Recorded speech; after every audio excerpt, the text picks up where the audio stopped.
Here's a quick podcast for all you true crime fans.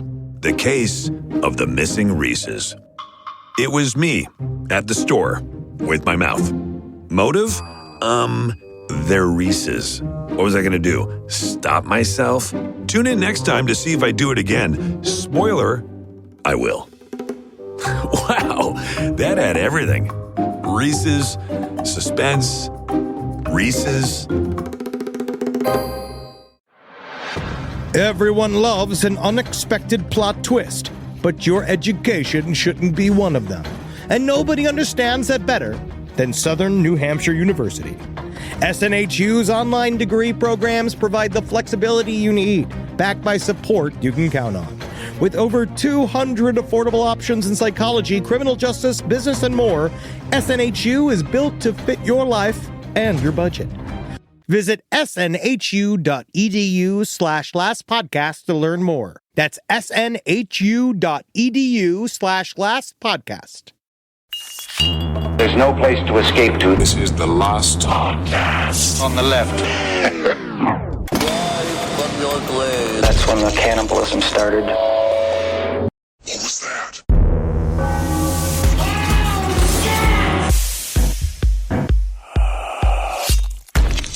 Today's episode I want to dedicate to the Saudi Arabian royalty. And I want to dedicate it to them because we've been working so hard, and I just want to make them laugh so bad. So do I. And I feel like this series. I want to make all 12 people in that audience laugh. No, there was like several thousand. They were put there. They were placed there. Sure. At gunpoint. But these guys, like, what's nice is that like maybe if we show them this series, they'll like.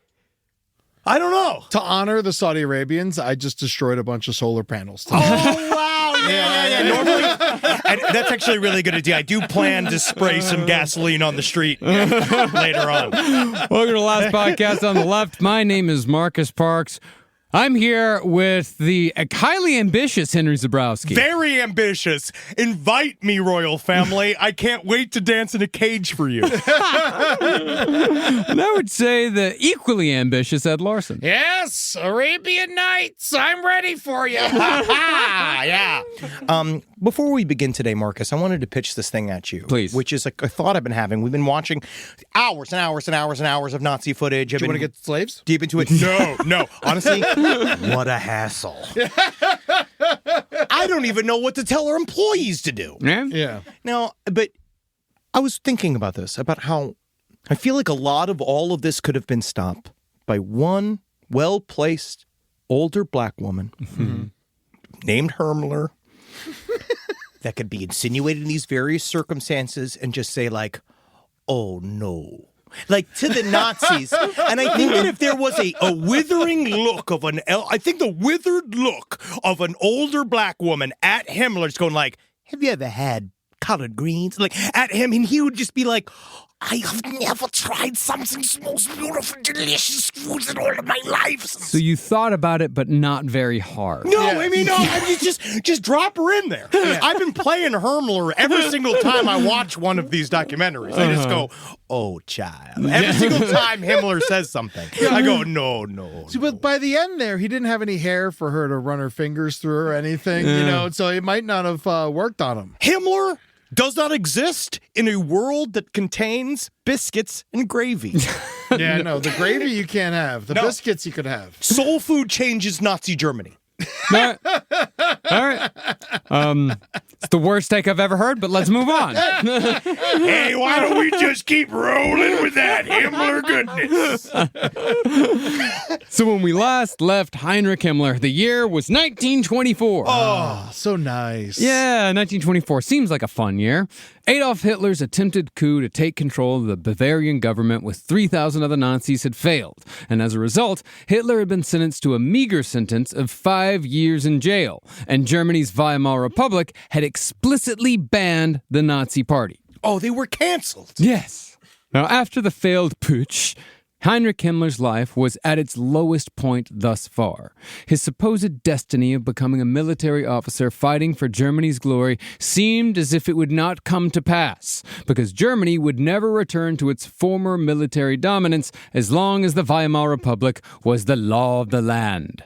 And of course, if there was no military to clear away the so-called undesirables of Eastern Europe, then Himmler's dreams of being a warrior farmer settler in a faraway land, a fantasy inspired by various extreme right-wing Volkisch writers, that would not come to pass either. As it was, Himmler was just another unemployed Weimar Germany goon in his mid-20s that nobody would hire because he was a hateful person with demonstrable and public connections to odorous organizations who were already responsible for the deaths of hundreds of people through gang violence. What a bunch of pushies. That's funny. It's one of the few German words that I just can't say for some reason. Putsch. But, it's just hard because he's organized. Doesn't that mean anything? Yeah, it does. Doesn't that mean anything in this fucking country? Of course they fucking love paperwork. No, it's true. You know what also I realized about the Volkisch movement that I forgot about was all the nudism. Yeah. They were super. They loved it. All the Volkisch writers, a part of it with the getting back to the country, or getting back to this pastoral view of the former Germanic lifestyle. Yeah. A lot of it involved sun rituals, which was like getting naked and showing your butthole. This is not even a joke, showing your butthole to the sun as like a part of a magical reason. And like, that's all they were doing. So he was just flipping through magazines of fat men dick out in canoes. Just like being like, that's the life. But have you tried it? No, I mean, I haven't. I don't want to get splinters. And that stuff, like, it's weird how these little things show up again and again throughout, like, the Nazi reign, like, in certain parts of their propaganda. Like, Leni Riefenstahl, Triumph of the Will. Triumph of the Will was her massive propaganda film about the Nuremberg rallies, but she also did a film about the 1936 Olympics. Was it 36? Called, like, Olympia or Olympiad or something like that. And it's just full of these like nudes of German men, German women. Actually, she herself appears nude in the movie. But yeah, it's all about this. Oh, I know. I jerked off to it. Henry Zabrowski going on record saying, I've masturbated to Leni Riefenstahl. It was an experiment I was researching for the show. Jerking off is also in the movie as well. Now, even though the Nazi Party was explicitly banned from participating in German politics, Himmler continued working for them by acting as a courier between Nazi members. Yeah, he became like a PA. Yeah. Himmler also fell deeper into the aforementioned Volkisch movement, who held a lot of power in the local Bavarian government. As a member of the Volkisch street team, so to speak, Himmler gave public speeches in which he preached the movement's ethno-nationalist beliefs, and he openly pontificated in the foulest ways possible about the so-called Jewish question. But because he was unemployed, Himmler was forced to move back in with his parents in Munich. Which honestly happens a lot after public speeches is about the Jewish question. Yeah. I thought the Jewish question was, are you going to finish that? Yeah. And the answer is, of course I am. Well, where can I get a good nosh? Yeah. That's the Jewish question. Have you met my son Isaac? You didn't keep the receipt? All right, let's keep going. Again, we must say Edward is Jewish. He's allowed, and we're all part of this. Well, after he moved in with his parents, he joined a small Nazi group in Lower Bavaria that was, for lack of a better term, keeping the dream alive while Hitler was in jail. Isolated and humiliated, Himmler fell into a paranoid depression, believing that people were opening his mail. He became increasingly arrogant and irritated at the entire world, convinced that he was the only person who knew the quote-unquote right way of doing things. Bored and angry, Himmler began sticking his nose into the affairs of others without invitation. This, of course, only further ostracized him from polite society, which pushed Himmler more and more to the arms of his fellow socially inept Nazi buddies who had many of the same complaints about how the world worked as Himmler. You know what these guys needed? PewDiePie. This is a big thing. I feel like Nazis, another thing that really could have, I don't know where it would have taken them, but they would have loved YouTube. Yeah. Oh, my God. They would have loved it. I mean, I see the parallels. We'll get into it here in a bit, but the parallels between the rabbit holes that Heinrich Himmler fell down and the rabbit holes that people today fall down. Anders Breivik. It's the same fucking shit. It's the same ideas. It's just delivered in a different medium.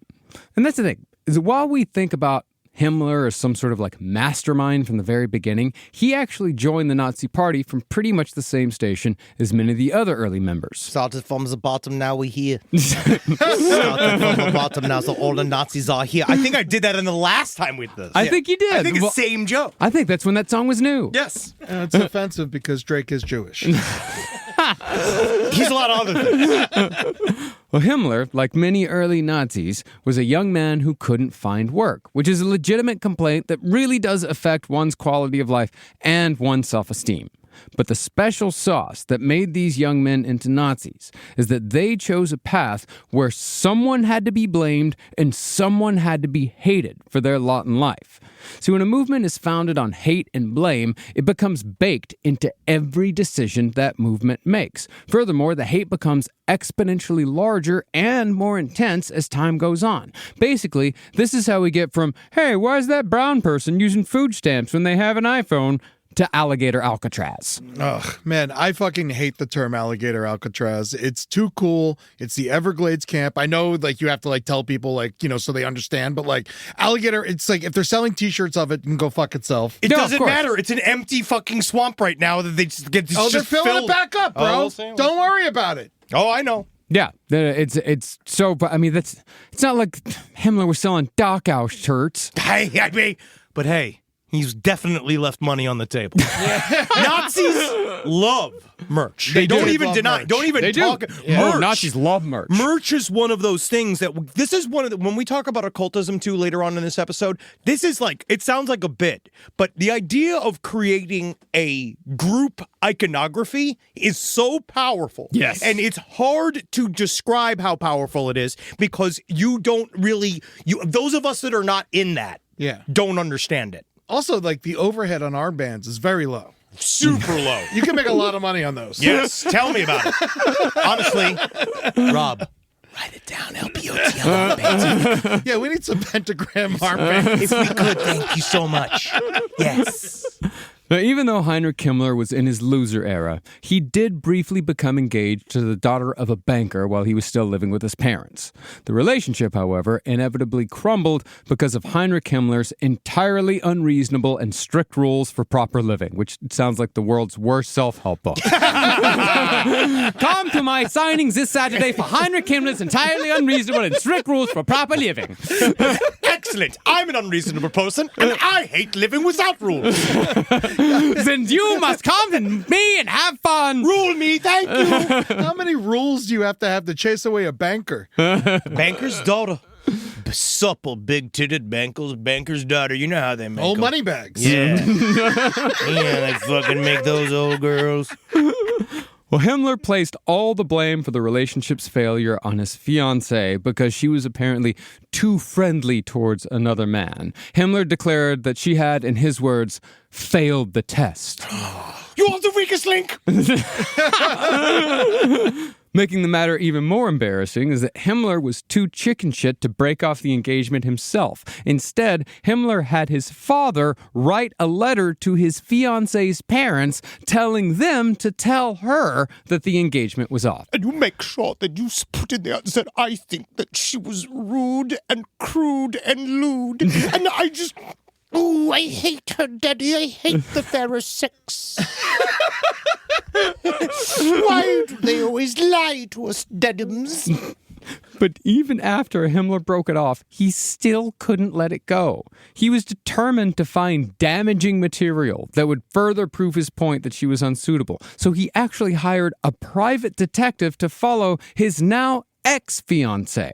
The PI, of course, found nothing, but when word got out that Himmler was harassing this poor woman, it only served to ostracize him further from normal society. Himmler, of course, blamed this further isolation on his ex-fiancée, because it seems like the central personality trait of a fascist is to blame everyone but yourself for your problems. Well, because you know why? If you're the problem, that means you got to fix you. No. And the thing is that it's super hard, but it's much easier to just attack people randomly. It really is. It's so much easier to just attack and attack and attack and attack. Yeah, just give in to the anger and let that take you away. You just gotta not feel anything. As long as you don't have any feelings, then it's actually a great way to live, and it always works because nobody wants to deal with you. And so a lot of times they just push you along, and a lot more than often push you up. Yeah, get out of here. But for Himmler, he would have to get someone to attack for him, because he would probably lose the fight to the woman. Oh, yes. A woman would have beat him to death. Yes. And so, what's an unemployed loser who lives with his parents to do after a relationship goes bad? Well, like many others, Heinrich Himmler dove down twin rabbit holes that are still warping the brains of young men today. He, of course, tripled down on the right-wing extremist ideology, but he alternated the anti-Semitic and highly nationalist dogma being spewed by so many Germans at the time with what else but the occult. In short order, Himmler began saturating himself with books about astrology, hypnosis, spiritualism, and telepathy, amongst other topics. Now, Himmler's occult obsessions are an interesting wrinkle in the Nazi story. Some historians have made the occult Nazi angle the focus of everything. Oh, yeah, because that's interesting. Oh, yeah. It's Indiana Jones. Oh, of course. Yeah. No, it's how you sell books. It's like if you say the motivations for the founding of the party to the military decisions Hitler made during World War II, if you say all of that was because they were doing rituals in castles and it was all this secret, it makes for a very cool story. Yeah, with the Spear of Destiny. The Spear of Trevor Ravenscroft. Yeah. Was stuff, the big guy who was into it. But I actually find that a very interesting smokescreen for why they did what they did. I feel like, well, talk about it here too, because you say like it's true. Then some people just don't talk about it at all. Yeah, others treat it as if even mentioning the occult is going to lose them any and all credibility. Well, it makes you not, quote unquote, not serious. Yes, it makes you not serious. So they ignore the occult angle completely. They claim that it had nothing to do with Nazi Germany. But the truth is, of course, somewhere in between. Because while Adolf Hitler may not have been on the quest for the Spear of Destiny, many of Heinrich Himmler's decisions and beliefs were informed by his occult studies. It's not even just his decisions and beliefs. It's literally what he realized you needed to build. This is universe building. This is about it's world building 100%. It's world building. The whole point of this is to create a body of work that stands behind Nazism, that appears to be outside of Nazism, that happens to validate what's inside of Nazism. Very much and then you use that as a line from the beginning of your new culture, because Germany at the time is a new coalescing, like, national culture. Yeah. And you're trying to find out what's the vibe. Yeah. You know what I mean? Like, what's the vibe? So a bunch of guys that are in there at the very beginning of this are all talking about, what's the vibe here? What are we doing here? What are we doing? We're nomadic warriors. Germanic people were hunted back and forth by the Christian state. Right? Like, they were literally the entire Holy Roman Empire after the fact. Like, just fuck them up again and again and again. They sunk our cities! Yes! They hate Christianity. They sunk our cities! They deeply, deeply hate Christianity, but they still know you need something with that kind of skeletal frame that needs to be there for people to believe in you. So they wanted to Himmler started to understand, we have to create something that is our Christianity. Yeah, and he's not just creating it for other people to believe in, he's creating it for himself to believe in. And for the country to believe in. Yeah. But the important thing to know about Himmler's so-called occult studies is that he wasn't like studying right-hand path magic and performing rituals to summon entities like Aleister Crowley or Jack Parsons, which I think is where everyone's mind goes when they hear the word occult. Instead, Himmler's occult studies were more in the realm of pseudo-history and pseudoscience. Put into modern terms, Himmler would have been far more interested in watching fucking ancient aliens and following influencers who have wild, vague theories about mysterious energies than he would in doing anything practical. Like, he wouldn't join a Wiccan study group at a local occult bookstore. For example... No, because honestly, a lot of times they'll celebrate Hanukkah. You know what I mean? They do a lot of stuff. Wiccans, it's always like we celebrate. They always teach everybody everything. You know? No, he's on the very dark side of this stuff. Well, it's not. We'll talk. Give me my time. Yeah, it's like the ancient alien stuff. It's, the complaint about the ancient alien stuff has always been... It's deeply racist. It's deeply racist because it's saying like, well, these people couldn't possibly have done this on their own. Yeah. And you don't realize that you could, if you throw thousands of artisans and artisan slaves at something and you don't have any sort of like workers' rights or any form of like kind of unions or anything like that in that way, then it's much easier to build those giant things. They also had thousands of years to do it. Yep. Yeah, they had a very long time to do it. And also, it's not like they needed to go home and like catch the latest episode of 90 Day Fiancé. Yeah. Oh, though. God, I wish they had. I wish they had that. 90 days! 90 days! Calm down! But even so, with Himmler, it's not like he would watch Ancient Aliens and think it's aliens. He would watch Ancient Aliens and think, oh, that's white people that did that. For example, Himmler was absolutely obsessed with the Great Pyramid of Egypt because he believed that it contained all forms of occult knowledge from various ancient civilizations that were all begun by the Aryan race. Basically, Himmler believed that the proof for all of his wacky theories about Aryan domination, these were always just out of reach. They were always in the next place. Well, yeah, oh yeah. Yeah, and if he could just read enough books and eventually investigate enough locations, he would finally discover that secret that's out there somewhere that would finally confirm all of his beliefs. Dude, it's so Indiana Jones. It is. Oh, yeah, but I love how much, because he did his homework. Another thing I noticed, like, is such a nerd side thing, but like Ravenscroft, the guy who like did the Spear of Destiny thing, Mary, that's supposed to be Marion's father. No because she's shit. Marion's Ravenswood, and so like, and that's why he's looking for the Spear of Destiny and stuff like that. So like, it's like they just changed the end of the name a little bit. That's my God. fascinating. Because no, but that's true. But it's works because it gives them extra zhuzh. It gives them an extra edge. It gives them something to be frightened of. If the Nazis are powered by ancient, unrecognizable German gods, then you can't beat them, right? Yeah. Like, that's the idea. Yeah.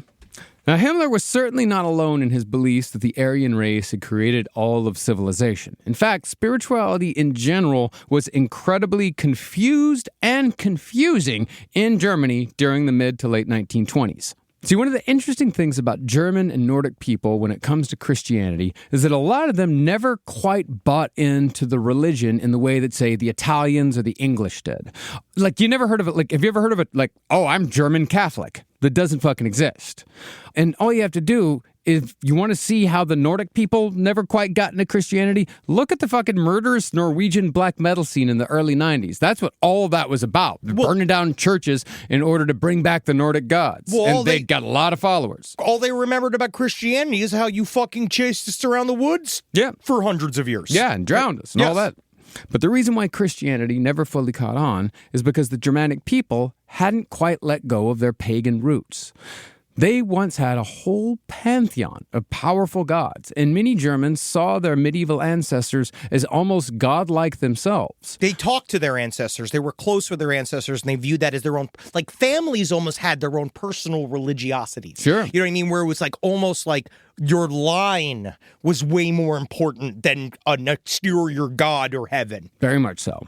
So, when writers like Alfred Rosenberg of the aforementioned Tula Society began releasing books that rewrote history from an exclusively white person perspective, a lot of Germans like Heinrich Himmler saw it as a confirmation of what they already secretly suspected, and they therefore added these claims to their own view of the universe. It's all creating things that looks like they're accidentally there. It's like this idea that it was always validated. Yep.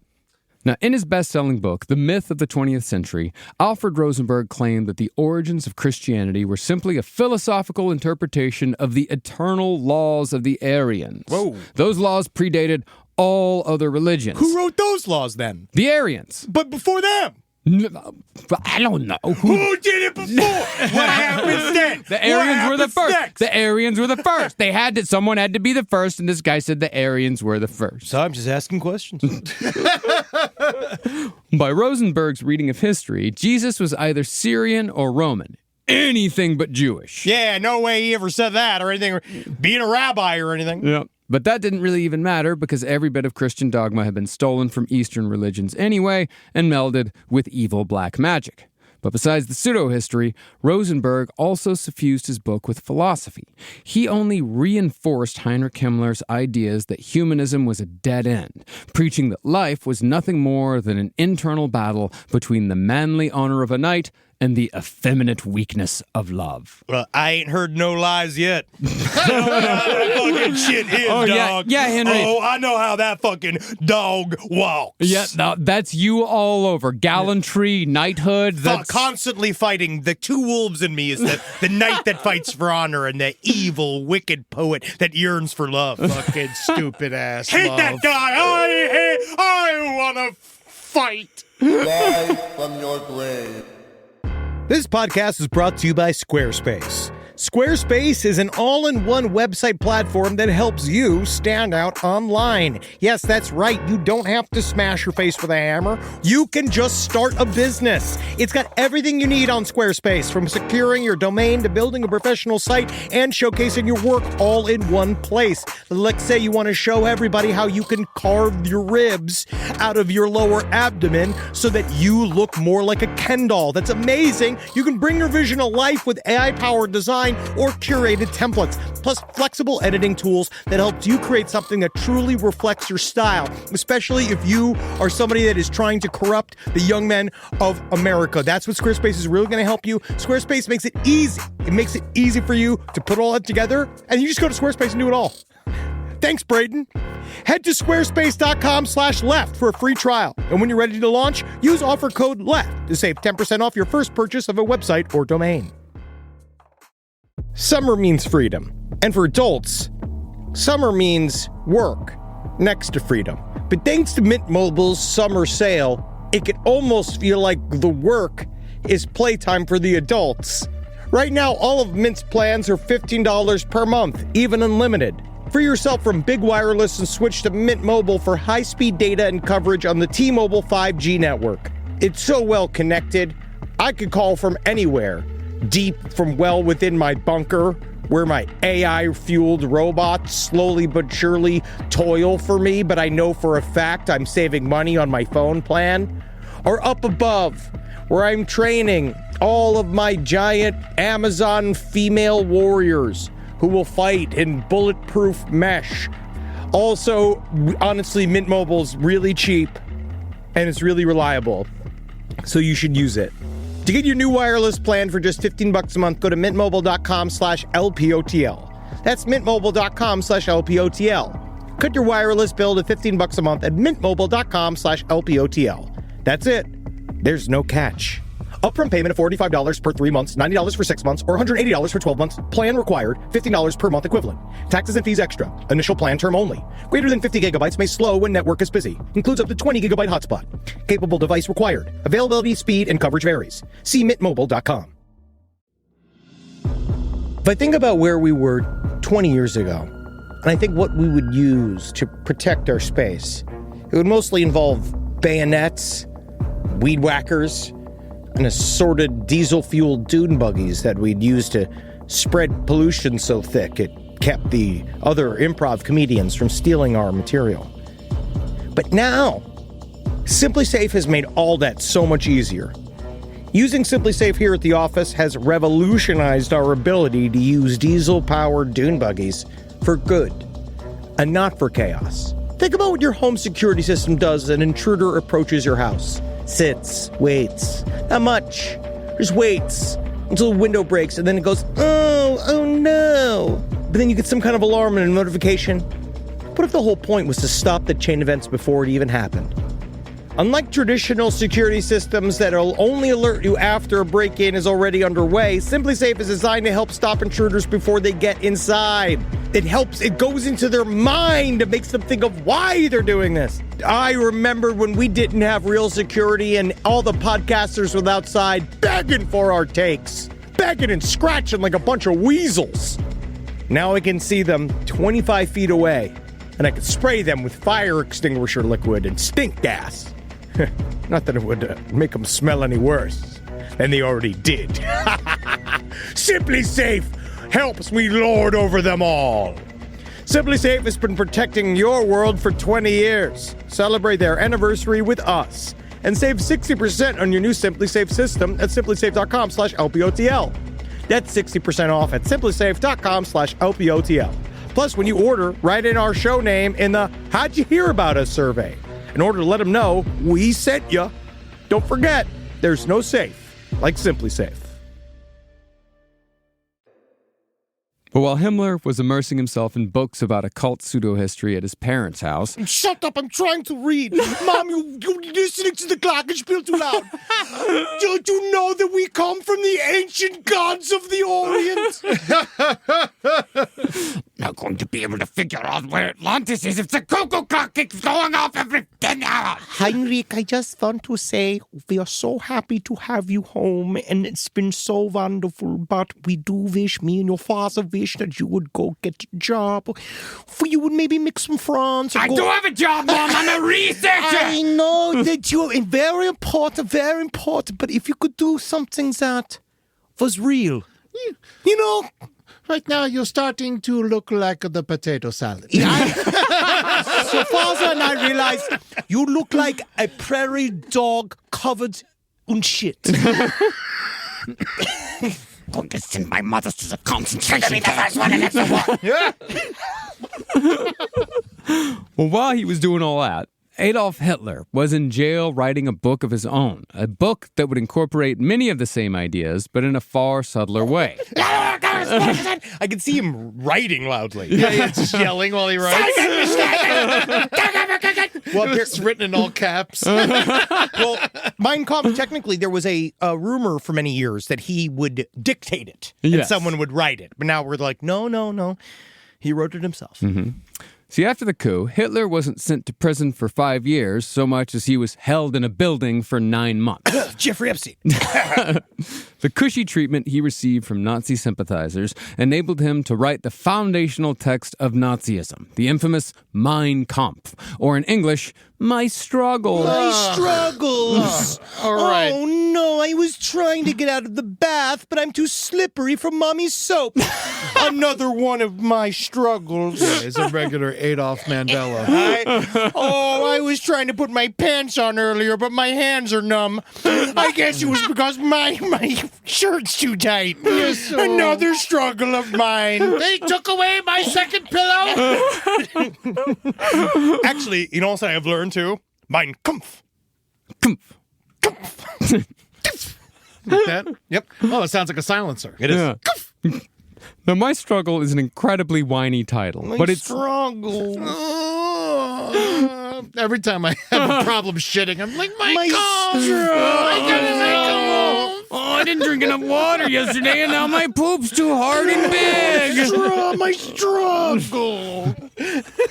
But it's far better than what Hitler originally wanted to call it. He wanted to call it Während halbjahre Kampf gegen Lüge, Dummheit und Feigheit, which is 4.5 years of struggle against lies, stupidity, and cowardice. not a snappy title. Okay, yeah, it's like fucking whatever, bro. Hitler's publisher, however, a Nazi named Max Amann, Think about that. Jewish. He had a fucking publisher and an editor. They're all like, Hitler. You know, like having to deal with him. this guy, he also operated as the Nazis' first business manager. So he's also the guy that's telling Hitler's like, really, the overhead on armbands is a little higher than you think it I is. think we might think about this. Do we really need 2 custom Mercedes? What if we just made it 1S? Think about how much we'll save. Think about it. You say that's just one rune. That's one rune. The rune market's insane right now. Well, he talked Hitler into the much snappier title that we know today, Mein Kampf.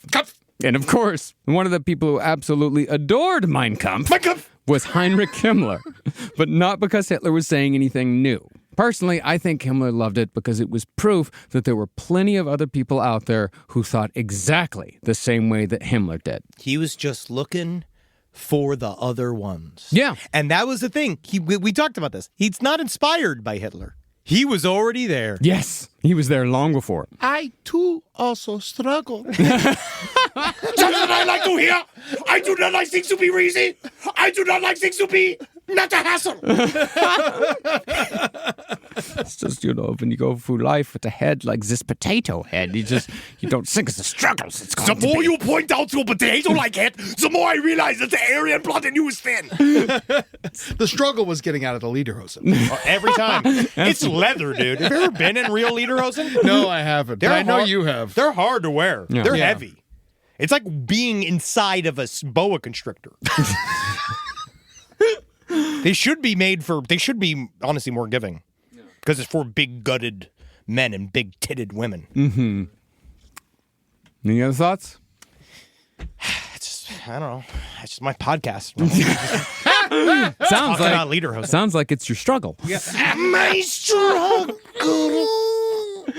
Even though the publisher of Mein Kampf was a Nazi, he had still expected a racy personal story from Hitler when he offered to publish his book. That's the thing. He literally thought, I love this breakdown. Yeah. He thought that Hitler was going to write a spicy insider's view of the Beer Hall Putsch. Yeah, he thought he was at the very least going to dish, like, what's the inside story? How did it all go down? Tell me, what were you wearing that night? Like stuff like that. They literally thought they was going to be all, because they never thought that the Nazis were going to come back. Yeah. They thought it was over. They thought this whole thing was done. But, I mean, this guy was still a Nazi. Like, he Yes. was a Nazi. But at this point, they're still super uncomfortable with being the bad news bears, right? Yes. They're super like, we are underdogs, and we're like, everybody knows, everybody roots for the underdog, and we are the type, we're like that. We're a fun band of rapscallions. Yeah. But Hitler did neither. He didn't even mention the very thing he was in prison for doing, the thing that had made him infamous. Instead, Mein Kampf is more about how Hitler used to be totally reasonable dude. Oh, yeah. Someone, you might even call him a liberal. Whoa, yeah, you that guy. Yeah. Hitler, when I first met him, I thought he was from San Francisco. What happened? The Jews. It's every fucking time. We should never let them in San Francisco. He ran afoul of the Jews. Oh. Covering a wide range of topics that nobody but other Nazis would find interesting, Hitler ranted for nearly 800 pages about imagined Jewish and communist global conspiracies, along with the need to destroy France and the Soviet Union so Germany had room to grow. Lebensraum. Fucking 800 pages. 800. Of horse shit. 800. Have you ever tried to read it? No. Why would I do that? I have no reason to read Mein Kampf. So you know what's funny is that I got a feeling I know what's in there. dude, the centerfold. Yeah. Ooh, nice. Yeah. Ava Braun. I'd read it, but- Nipples out. I'd read it, but it got spoiled for me. Yeah, it's the ending. I have all the spoilers.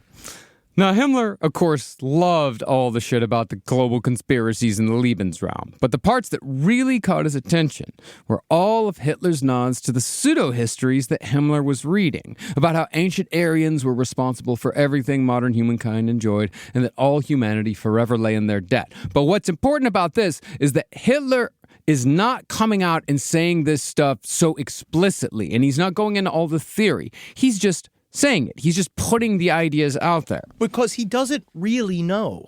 You know what I mean? Yeah. Hitler, we have to remember. Well, Hitler was he's reading the same books as Himmler, and actually Himmler's like, it's like, what is Hitler's reading list? I want that. And he actually did get a copy of Hitler's reading list, and he read all the same books that Hitler did. Was it on his Patreon? Because we have ours on our Patreon. Go to patreon.com/lastpodcast11 and you can get your own Mein Kampf reading list. But no, not just that one. But no, Hitler, I still feel like, again, it's why we're now realizing that Himmler is the Nazi of all Nazis. He is. He's top Right? Nazi. There had to be one. Even Hitler had an idea of like, we got to settle this thing. Yeah. We got to settle this thing. Yeah. This whole thing's about presentation. We can't immediately do this. We can't immediately go into all this folklore. But, like, they know they can't do that. Oh, yeah. And so he's just kind of like the way a certain someone does, where it just kind of says stuff that he's vaguely familiar with because he knows it rings true with a bunch of people. Yeah, you let other people pick it up. Yeah. And I messed up. Yeah, you know, I feel bad that. Can you ask me if I read Mein Kampf again? Yes. Have you read Mein Kampf? I struggle to get through it. You've been thinking about this whole fucking time. didn't listen to a goddamn word he Yeah, said. I can check back into to you now, Marcus. Where are we? Nice struggles. Well, the idea that Hitler was putting forth that Aryans were responsible for everything that modern humankind enjoyed, this is exactly the same line of thinking used by certain right-wing commentators today. The ones who maintain that white people built modern society. It's the exact same myopic shit Hitler was spewing in 1925. It's just dressed up in a more acceptable package. Is it? I actually don't think it is. Well, I mean, acceptable enough. I guess. Do they have the part with the white people killing all the dinosaurs? I wished. I wished. And that was defeats the dinosaurs. But, yeah, now that I think about it... Is this Rabbi-osaurus? Now I think about The it. uncircumcised the penis of the devilic brontosaurus. Brontosaurus. You know, if there were dinosaurs running around, we wouldn't get anything done. You're right. You're right. I'd be chasing them. Now, another concept that Himmler loved in Mein Kampf was the idea of the Third Reich. See, according to Hitler, the first so-called Reich was the medieval Holy Roman Empire, which lasted from the year 800 until 1806. That's a big-ass Reich. It's the biggest Reich. It's the biggest Reich. Now, Thus far. That is like the idea of, like, that's where all the great guys came out. Oh, right? I mean, this is where Frederick Barbarossa comes from. This Okay. is also where, like, Richard Wagner, Hitler's favorite composer, it's where he got a lot of his characters, like Parsifal the Knight and the villain Klingzor, who becomes a hero just by virtue of being a villain in a Wagner opera. Am I not allowed to like Wagner anymore? Oh, you didn't know this about Wagner? Oh, my you God. like Wagner specifically? I'm a big fan of Apocalypse Now. Well, yeah, but Got me into it. Listen, objectively, the music is incredible. It's amazing. It's classic music. It's just know what it means. He just tried to. He was a super nationalist. He was a big old German nationalist, World War I style. Massive anti-Semite. Yeah. Huge anti-Semite. All right, I'll have to sell my records back. Yeah, I mean, no. I will say, I don't think that's like. How do we put this? This isn't like Woody Allen movies. You know what I mean? Like, this is the classical music of Wagner's style is a part of history, right? Sure. You'd put it, you just don't play it at a bar mitzvah. Just don't play it at Hanukkah. Don't play it at, just it's Yom Kippur today. All right, I'll take it off the list. Yeah, honestly, that's the thing is I was listening to this morning and then I realized I heard the news that it was Yom Kippur, so then I did switch it over. Yeah, it's a good idea. It's a good idea. Yeah, switch it over. Don't even tell me anything about Karl Orff. Actually, I know nothing about him. Good. So maybe we're fine. All right. But Wagner, yeah. Pretty iffy. It's iffy. Yeah. Okay. Can't believe you're a huge Wagner fan. That's the surprise of the episode. I used to be into classical music, and then I got out of it. It's not that big of a surprise.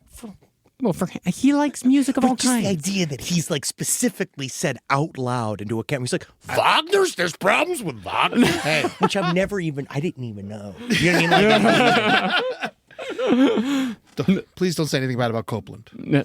I know nothing. Good. I know nothing. Go ahead.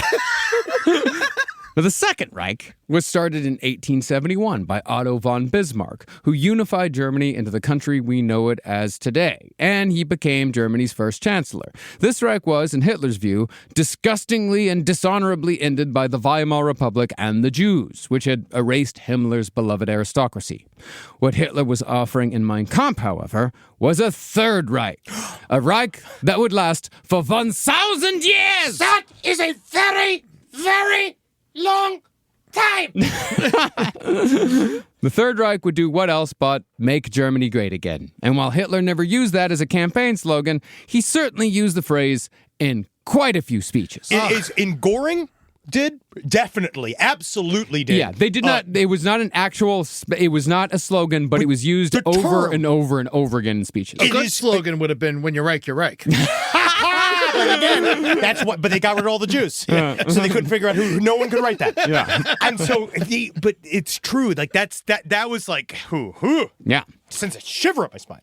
Now, I think it is extraordinarily important to note that the Nazis were not the only Germans who desired a return to the past. Many average Germans still held up Otto von Bismarck as an authoritarian hero because he ignored the law of other German states to do what he thought was best. They wanted a strong leader to come in and tell them what's what. Yeah.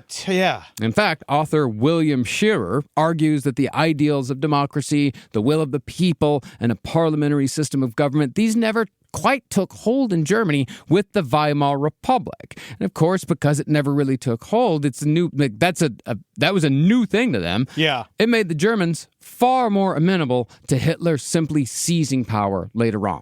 This, of course, is one of the major differences between then and now, because in America, these concepts of freedom are so ingrained in our DNA that I'm only just now waking up to the extent of how much we take them for granted.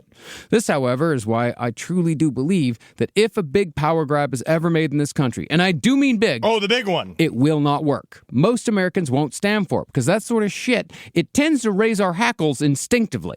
I'm actually going to go ahead and say, as a moment of hope here, that after all the shit this administration just pulled with ABC and Jimmy Kimmel, people I know personally who were a little on the fence about everything, they're finally starting to wake the fuck up after 10 goddamn years. That's because they know they say a lot of fucked up shit too.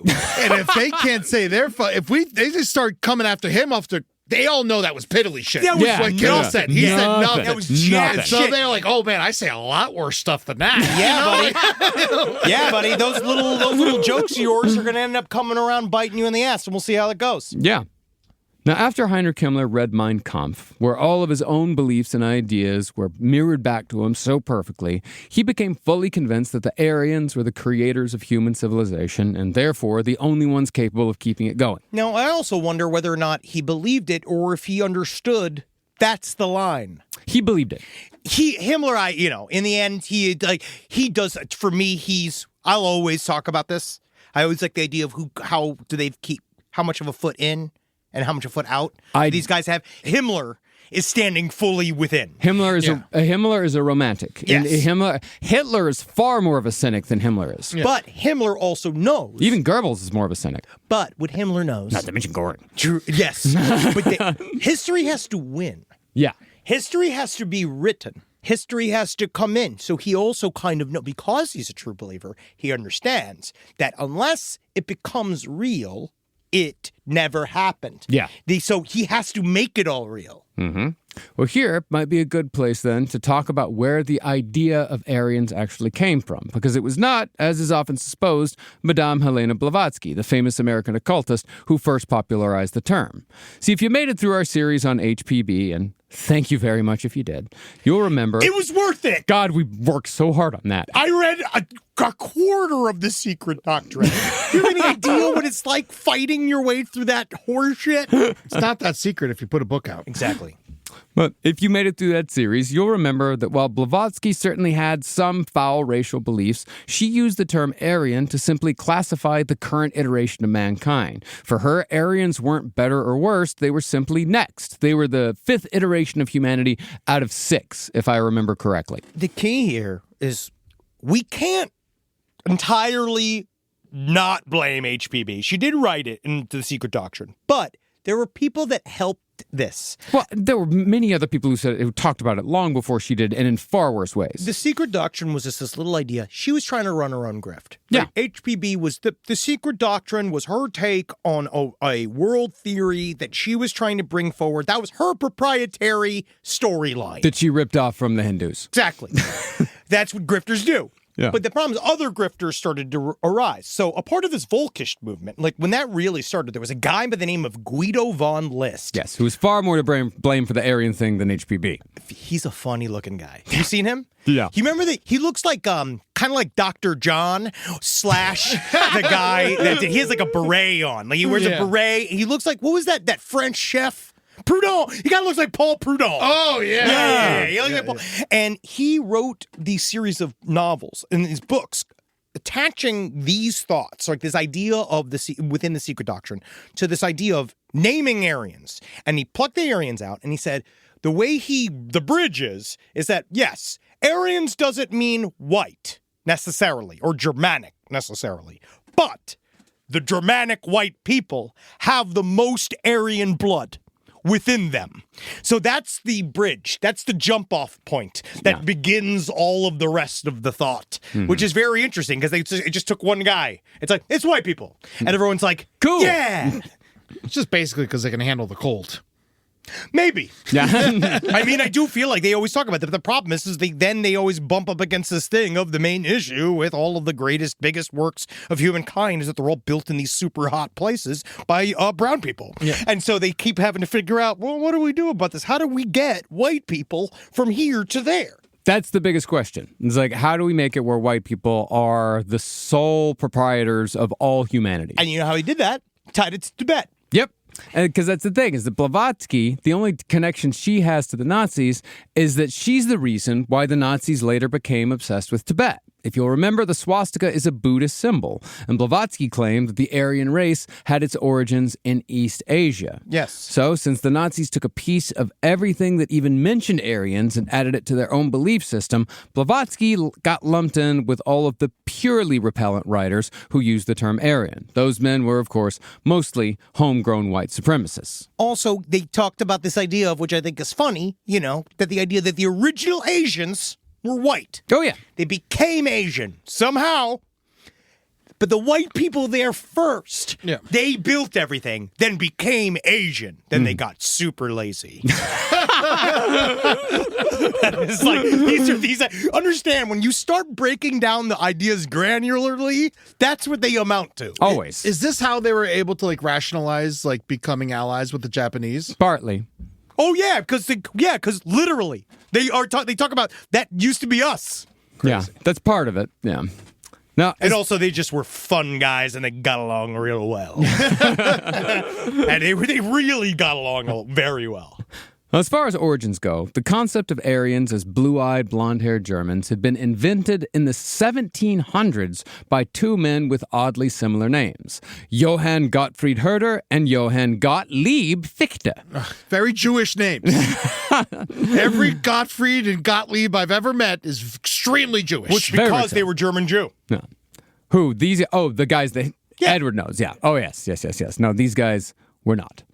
The two Johanns had noticed some linguistic similarities between contemporary Germanic languages and ancient Persian languages. They both use letters. The coincidence. You ever notice how we all use the sound? Yeah. Oh my God, everyone's white.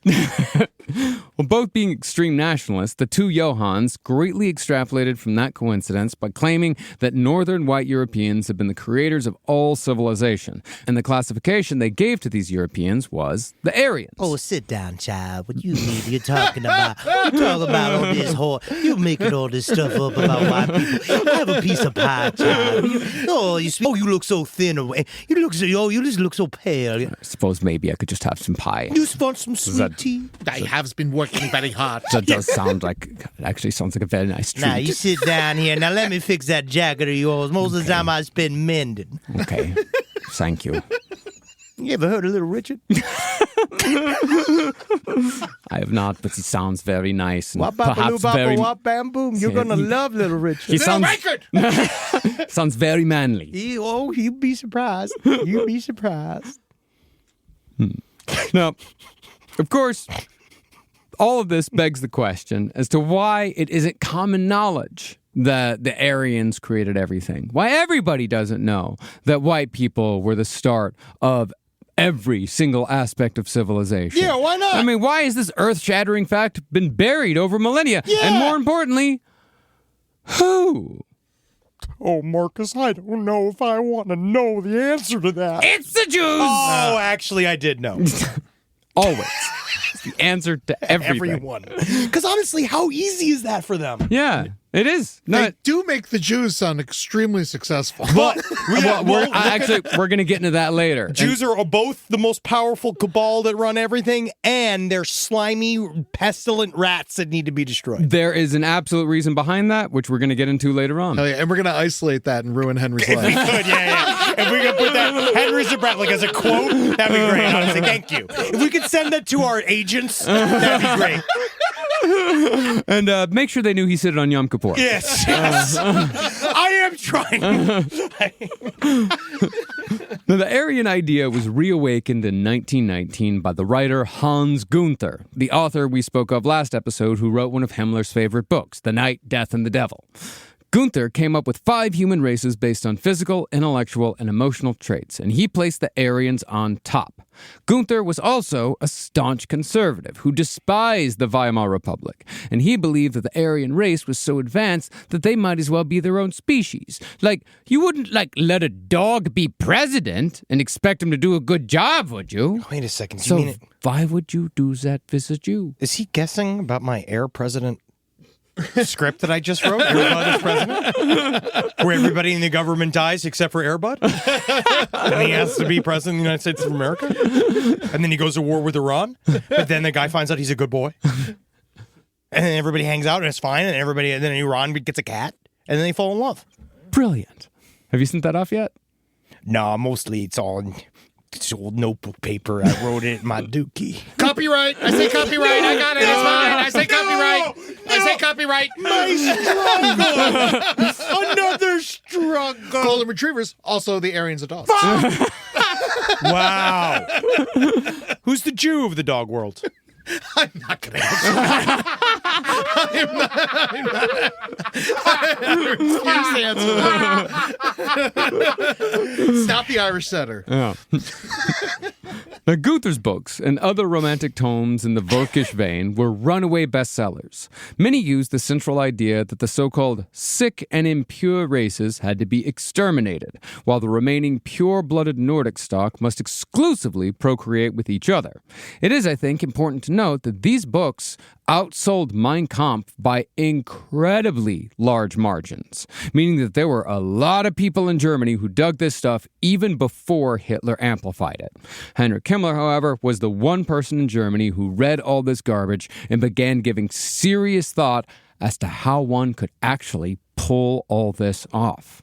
And he started thinking about it long before the Nazis rose to the full height of their powers. Did Himmler ever write a book? No. Those who can't do, teach. He had his diary. He had his copiously kept diary. Yeah. Oh, man. You got a diary now.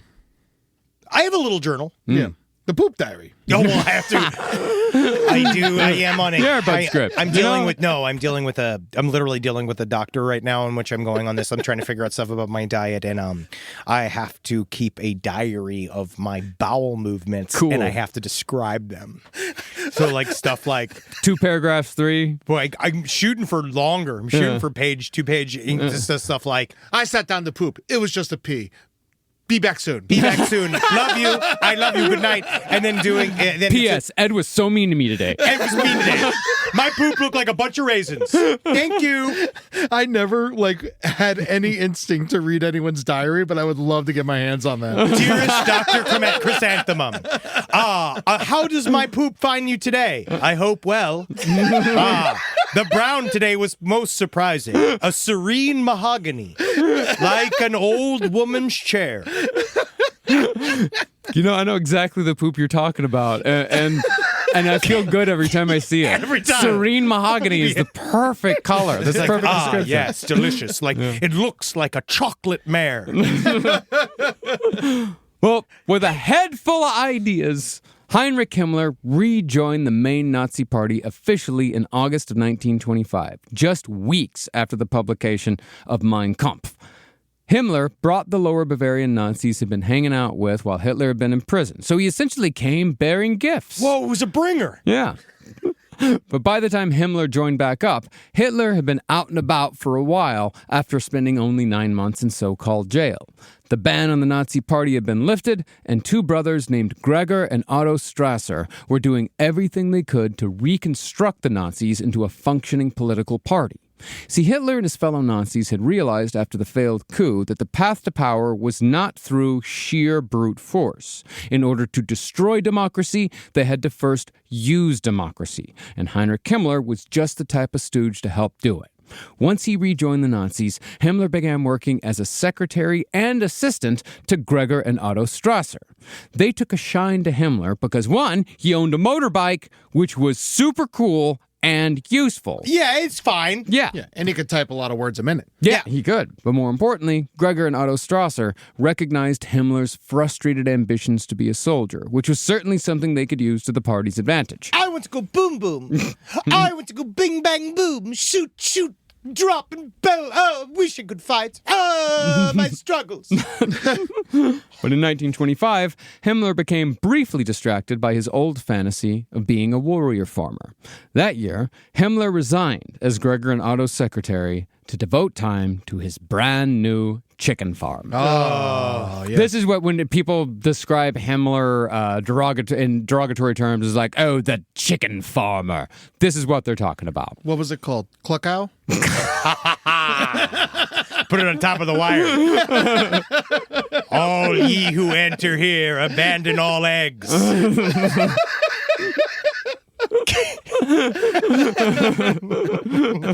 I actually weirdly think, I mean, this is really fucked up, but I do weirdly think that being a chicken farmer is actually quite similar to the way he viewed human beings. Possibly. I mean, at least think that viewed human beings that he didn't consider to be Aryan. Which is everybody. Yeah. Now, 1925 is the year that many Nazis found, for lack of a better term, their groove. Let's groove tonight. Boom, boom, boom. It's a Nazi night. And around now, they're starting to get their groove back. Let's groove tonight. It's a Nazi night. Around this time, future propaganda minister Joseph Goebbels found his talent as a speaker. And since Goebbels was an up-and-comer, he ended up replacing Heinrich Himmler as Gregor and Otto Strasser's secretary, which put Goebbels in the position to truly shape the Nazi Party's politics. Now that guy sucked. Yeah. But as it was with the farming apprenticeship, Himmler discovered that being a chicken farmer kind of fucking sucked. What? And Himmler had no instincts for agriculture despite having a degree in the subject. None of these chickens respect me. Not a one will salute. And they all know what they're supposed to do. You're supposed to stick your little wing up. Stick your wing up. All of his chickens only had right wings. That's hilarious.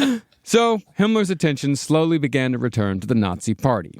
Before long, it was discovered that Heinrich Himmler had an almost uncanny talent for mundane administrative activities and desk work, i.e. the shit that nobody else wanted to do. Because what did he realize? That hate ain't hitting the table unless somebody fills out the Excel sheets. That's right.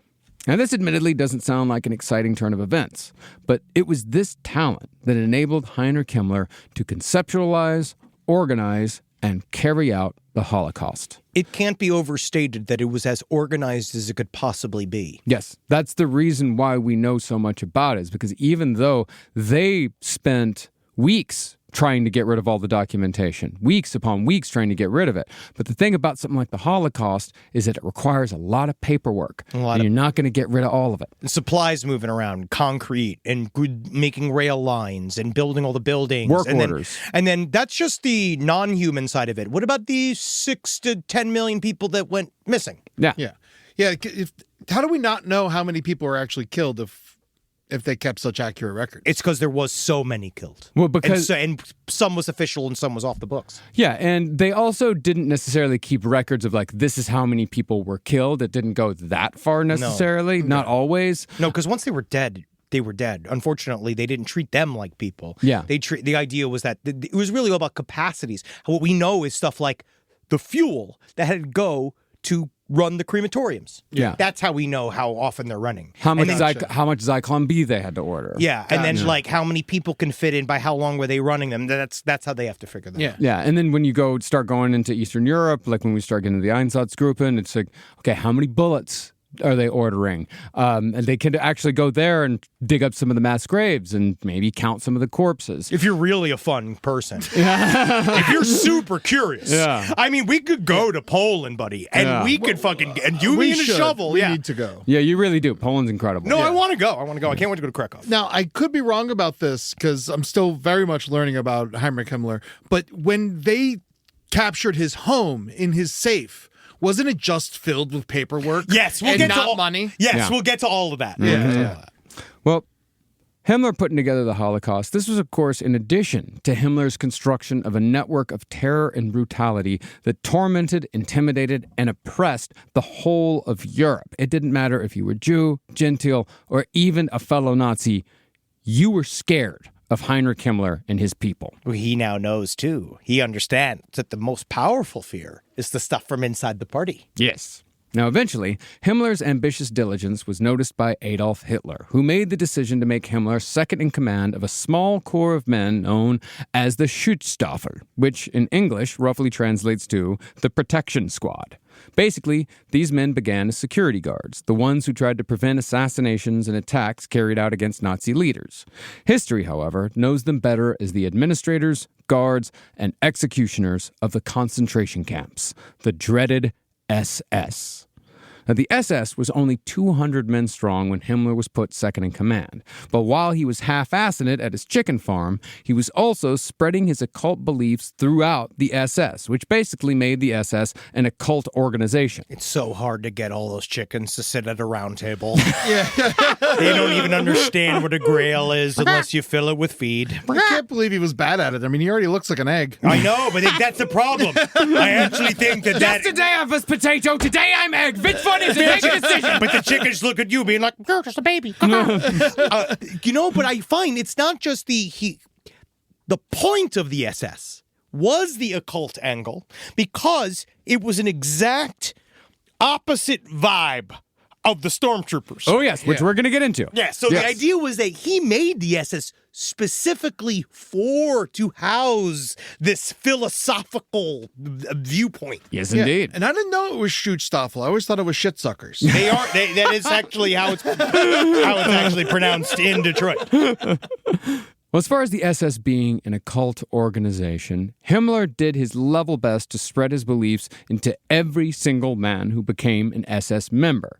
See, Himmler had cobbled together a Nazi-approved version of history that began with the Aryans living their best lives in a mythical land called Hyperborea, which was supposedly located in the far north of Europe and sounds quite a bit like Atlantis. No, but it's cold. Yes. See, like Atlantis, Hyperborea sank or disappeared, but there were survivors. Supposedly, the survivors were made up of the ancestors of Aryans, Jews, and the Romani, who often get overlooked when we talk about the Nazis. Yep. See, the Romani played a central role in the Nazi myth, acting as the evil turncoats who had betrayed the Aryans on Hyperborea. Himmler taught his SS men that the Romani were deeply antisocial, treasonous, and ultimately responsible for the flood that had destroyed most of the earth 12,000 years earlier. Honestly, Romani just mostly have some of the most entertaining weddings I've ever seen in television history. Indeed. This myth was the justification behind the murder of between 300,000 and 1.5 million Romani during World War II.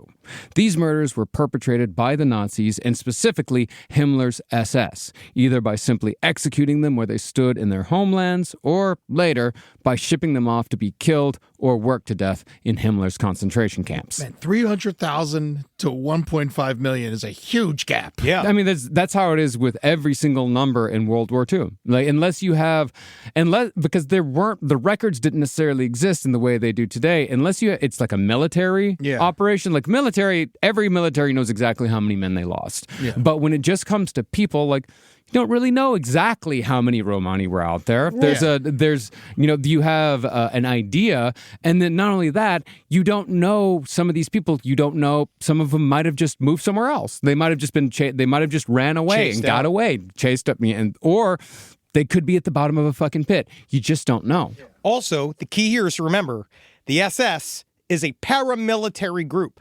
So it's another interesting factor that Hitler did, that he understood to separate things from the main body of the official governorship and the official military of Germany. So a paramilitary group doesn't necessarily have to follow all the same regulations and all this kind of same thing as the military, and they can go do a bunch more off the books. Mm-hmm. Yeah, I mean, they're just guys. They're just guys. Like, they're not, like, the SS are not soldiers. They're just men in uniform. Yeah, they're just guys. They're just, seriously, the SS is guys that Heinrich Himmler, who himself is just a guy, they say, like, you look good. Come on. Yeah, you're tall. Yeah. You've got a scary look. You got blue eyes. Yeah. But according to Himmler's myth, the Romani's treachery on Hyperborea was nothing compared to that of the Jews. See, the central tenet of the Nazi story, the thing that answers the seeming contradiction between the Jews being simultaneously all-powerful and subhuman, was that the Jews and the Aryans were locked in a never-ending battle of domination over the earth that could only be won if the Jews were exterminated and their religion destroyed. It's not that the Jews were necessary, like that's the thing. It's not that they were not, it's not that they didn't have power. The whole point was like, no, they're very powerful, they're just evil, and they must be eliminated. But this was not necessarily just so the Nazis could spend all their time as warrior farmers, because one of the little spoken of aspects of Nazism is that it was ultimately an apocalypse cult. They believed that another great cataclysm like the Great Flood was coming, and the reason why they had to sweep away all of their rivals for earthly supremacy was so the Aryans could survive to lead human evolution to the next level. Again, the worst villains of history believe they are heroes. Himmler believed that putting all of this together was going to save the world. The greater good. Always about the greater good. Interestingly, though. But at that point, onto that level, I don't think he believed in that. I believed he was just like, once the Nazis are in power, we'll see. I feel like once we've achieved world domination, there's the ceiling, there is no ceiling, we could do whatever we want, you know? Yeah, maybe. But interestingly, Himmler did not keep his historical fantasies to just Germanic origins.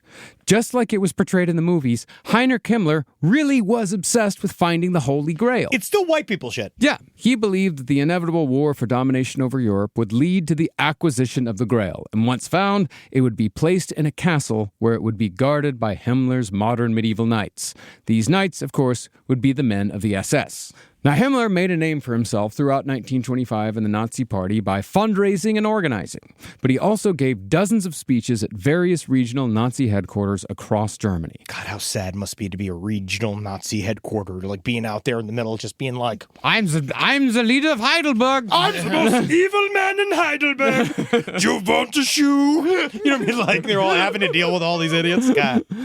Well, the topics of his speeches were, of course, all anti-Semitic. And No way. Yeah, well, that's the thing. Himmler sort of became known as the guy who really didn't like the Jews. He's the guy that other Nazis would be like, all right, like, calm down a bit. Like, But then, when they did that to him, he'd know, oh, you'll be on the list as well. Yeah.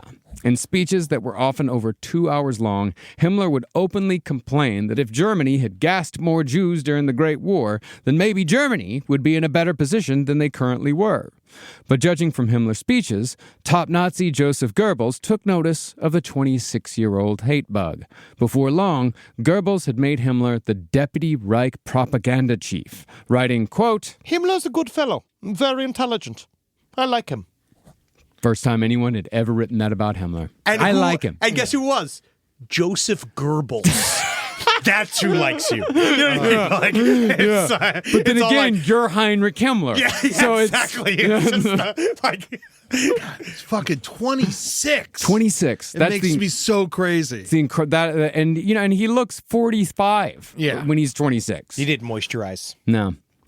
But one thing that set Himmler apart from the other Nazis was that Himmler was not brought into Nazi leadership through Adolf Hitler's charisma like so many others. In fact, Himmler never spoke about Hitler directly in his speeches, because Himmler was playing a different game than most other Nazis.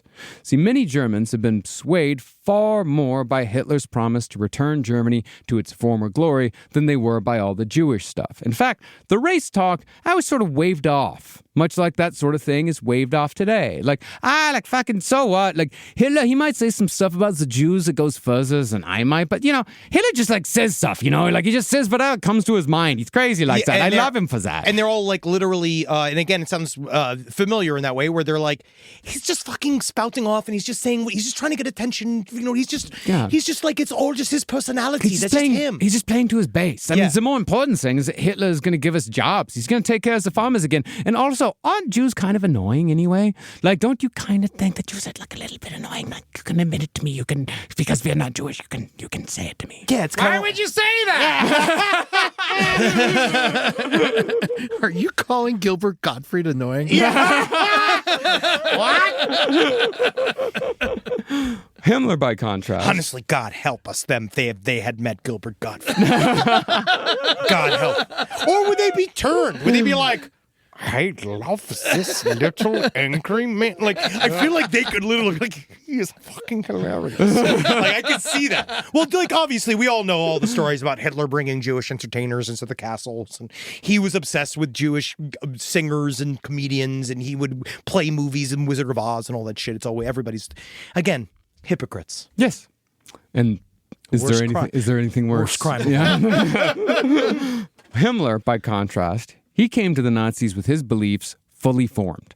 The Nazis were simply the ones who were saying in public what he'd already been saying in private for years. And Himmler saw in the Nazis, and therefore in Hitler, a path towards actually making his horrid dreams a reality. The key is, remember, he's not here to make Hitler in charge. He wants to make Hitler in charge only because it's going to give him license to spread his hatred on everyone. Yeah. Now, once the Nazis really started cooking in the mid-1920s, Himmler immediately saw how he could rise in the ranks. He would sit back and watch the other Nazis rip each other to shreds. And when one Nazi fell, Himmler would pick up the responsibilities left behind. He was sort of a power scavenger. Himmler also knew how to leverage his comrades to get support from Hitler indirectly. By concerning himself with organizational matters, communication and propaganda, and endless reports, Himmler made sure that when people spoke about him to Hitler, it was only to say how amazing and capable Himmler was at everything he did. It also shows that Hitler was like, it's more just him seeing all this paperwork and going like, oh, he's very busy. And it's like, he's just not, it's all of this. It's all. There's one thing I love, it's a busy bee! Busy bee. And they're all just like, that's the thing. It's all surface level. Like they're all like lying to each other. But the other side of Himmler's rise to power was that he knew how to set up the rules so that other people would be sure to break them. And when they did break them, he gained only further opportunities to gain influence. Once Himmler got a little more responsible and trust within the party, he put together a pamphlet which laid out guidelines for all Nazi administrators. This was basically the beginning of Himmler practicing for the day when the Nazis were in power and his view of morality could be forced upon the whole of Germany. Keeping with the strict guidelines set out by his father when he was a child, Himmler wrote that failure to keep deadlines would result in a stern warning, and when necessary, these failures would be reported directly to the Führer. You don't want me to tell Daddy, do you? Now, this may not sound like such a big deal, but remember that the Nazis were at this point, they're basically a bunch of dudes in their early to mid-20s. That's a fact that is often forgotten by history. Heinrich Himmler himself was only 26 years old at this point, so he knew that placing extreme importance on deadlines was going to get a lot of Nazis in trouble with Hitler, who, Hitler, ironically, was himself famously lazy. I don't think it's ironic. I think it's built in. I think it's the idea is that he can be lazy. You know, he's in charge. He's the Führer, but he can be lazy. The rest of them can't. The rest of them, God forbid, they're lazy. Yeah, and Himmler does have resting tattletale face. He does. Well, then again, Himmler was working when Hitler wasn't working. Yeah. You know what I mean? Himmler knew. And I like the idea of Hitler was never working. Yeah, never. And I love the concept of power scavenger. Yeah. Because it's a corporate thought. It's a way these guys... Well, it's how fascism works. Why do you think we have David Zaslav, who's never made a fucking movie in his life, in charge of one of the most important show business pillars right now, right, economically? Mm-hmm. Because he's good at all the other dumb shit except for making movies. Yeah. And so and someone likes that. There's somebody they understood at some point, oh, we're sitting here all day making movies when we should be making money, and that's how you find yourself in a corporate idiot running everything. This guy is just great. He's great at the corporate edge, and that's exactly how the Nazis are going to make it to the top. Yep. All I know is someone who's got a Kickstarter for their movie shouldn't be talking shit about David Zaslav. UFO.movie. Honestly, if you can check it out. I just got, obviously, I'm not going to Marvel. All right, so if you could. But within this pamphlet, Himmler also began giving explicit instructions on how Nazis could purposefully target Jews. He wrote that it was a Nazi's duty to document all relevant information about any Jew that a Nazi might come upon, information like ages, jobs, and addresses. Any person who refused to work with the Nazis' collection of data was to be fined, imprisoned, or, when deemed necessary, killed. This was all before the Nazis had any actual governmental power at all. Because at this point, the Nazis were more like a street gang. They're more like something like the Proud Boys than they were an actual political party. So they're actually killing people at this point? Very much so. Yes, they've been killing people since the 20s, or since the early 20s. The Bush. But even before that, they had killed a couple hundred people. Like they're just street gang. Like they are killers. An extraordinarily violent street gang. Crazy. Yeah. Yeah. I mean, yeah, they actually killed enough people where I think I mentioned it last episode. It was a plot line in Downton Abbey where one of the girls' like boyfriends goes to Germany and he is killed in 1924 by this horrid man, Adolf Hitler. I believe it's his name. I don't think that's the last we'll be hearing of him. I hate that fucking shit. That shit makes me so angry. I love it so much. You're not going to go see the wedding one in the theater? I love it. I love it so much. I'm going to make it a red wedding. Perhaps because the Nazis gave Heinrich Himmler a bit of street cred, he was, in 1927, finally able to convince a woman to marry him. Wow, yeah, because, because that's exactly, she's like, honey, you need to get a job. Himmler's bride was a large, humorless, divorced woman with a noticeable facial tic, 8 years older than Himmler, named Marga. Hello! Handsome name. Yeah! I don't get the full name of Margaret because I was already so big. As far as we know, Marga was the first woman to ever take a serious interest in Heinrich Himmler, who had little, if any, sexual experience. He may not have even kissed a woman before Marga. No, I honestly don't think, I don't think he did. Yeah. Himmler was the soul of prudishness, and Marga was a domineering woman who did all the seducing for him. Show me your pickle. Now make pickle big. Oh, I show you how to make pickle big. Oh, yo. Now put the milk in my craft. Put the milk in me, you little bitch. Okay. Put the fucking evil milk filled with your little squids in my fucking cleft. This sounds very, very dirty. Fuck my horse. Fuck my horse. He probably couldn't kiss with the little lips. Yeah. Yeah. Which he thought were very nice. He loved Honestly, little lips. He loved that's thin lips. Yeah, teeth just keep hurting you. According to Himmler's diaries, he was terrified to take Marga home to his father, writing that he would rather clear a hall of 1,000 communists single-handedly rather than try to get approval for a marriage to an older Protestant divorcee. But in the end, Professor Himmler said, fine, whatever, because Heinrich and Marga seemed to be a good match. He's just like, get him out of my fucking house. Oh, he's out by this just like, point. just do whatever you want. I don't fucking care. I don't fucking care. Yeah. Please have sex with my son. Fuck my son.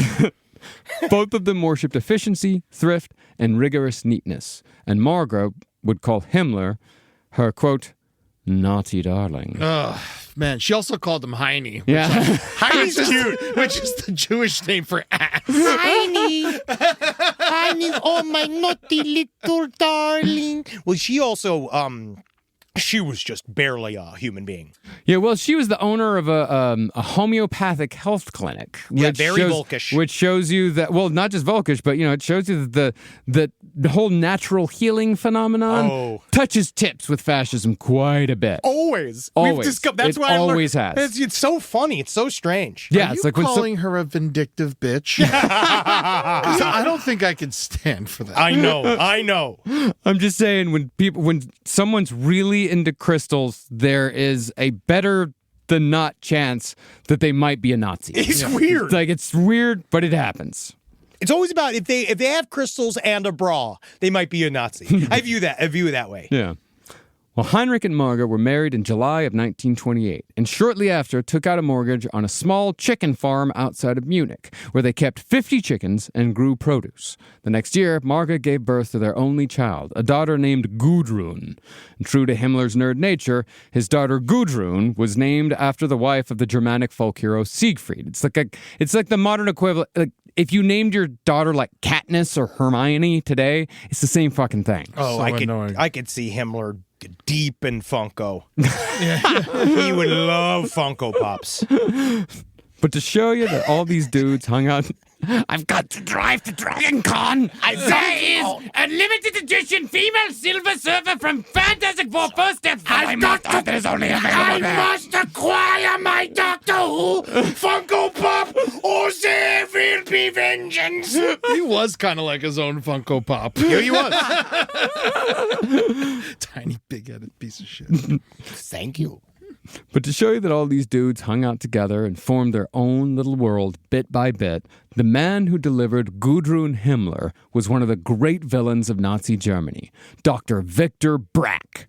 About a decade after delivering Himmler's daughter, Dr. Brack would lead Himmler's euthanasia program. Oh, nice. Keeping it in the family. Yeah. The youth in East Asia.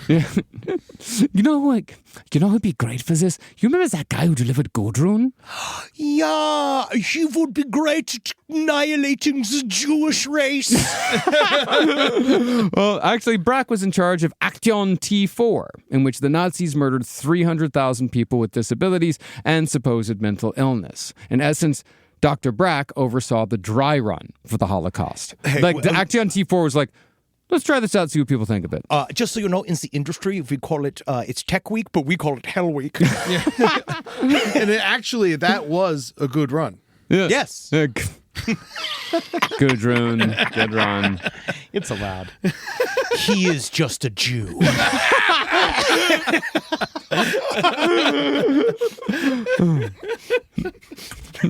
Now, when Gudrun was born in 1928, the Nazis had made some slight gains in Germany's parliament, known as the Reichstag. They held 12 seats, just 2% of the vote, and Hitler had no official standing. In other words, they were not popular, and it seemed like the Nazis might peter out. I think that's what people thought in general. That's 100% what most people thought. They're like, okay, he had a moment. Yeah, but as we mentioned last episode, the Great Depression swept through Germany in 1929 and erased any economic gains the Weimar Republic had made since the years of hyperinflation. Hitler and the Nazis therefore leveraged the economic turmoil into massive support amongst people who were looking for simple and comforting answers to complicated questions. As such, the Nazis took 107 seats in the next election, giving them 18% of the vote. This made them the second largest party in the Reichstag, although Hitler still held no official position.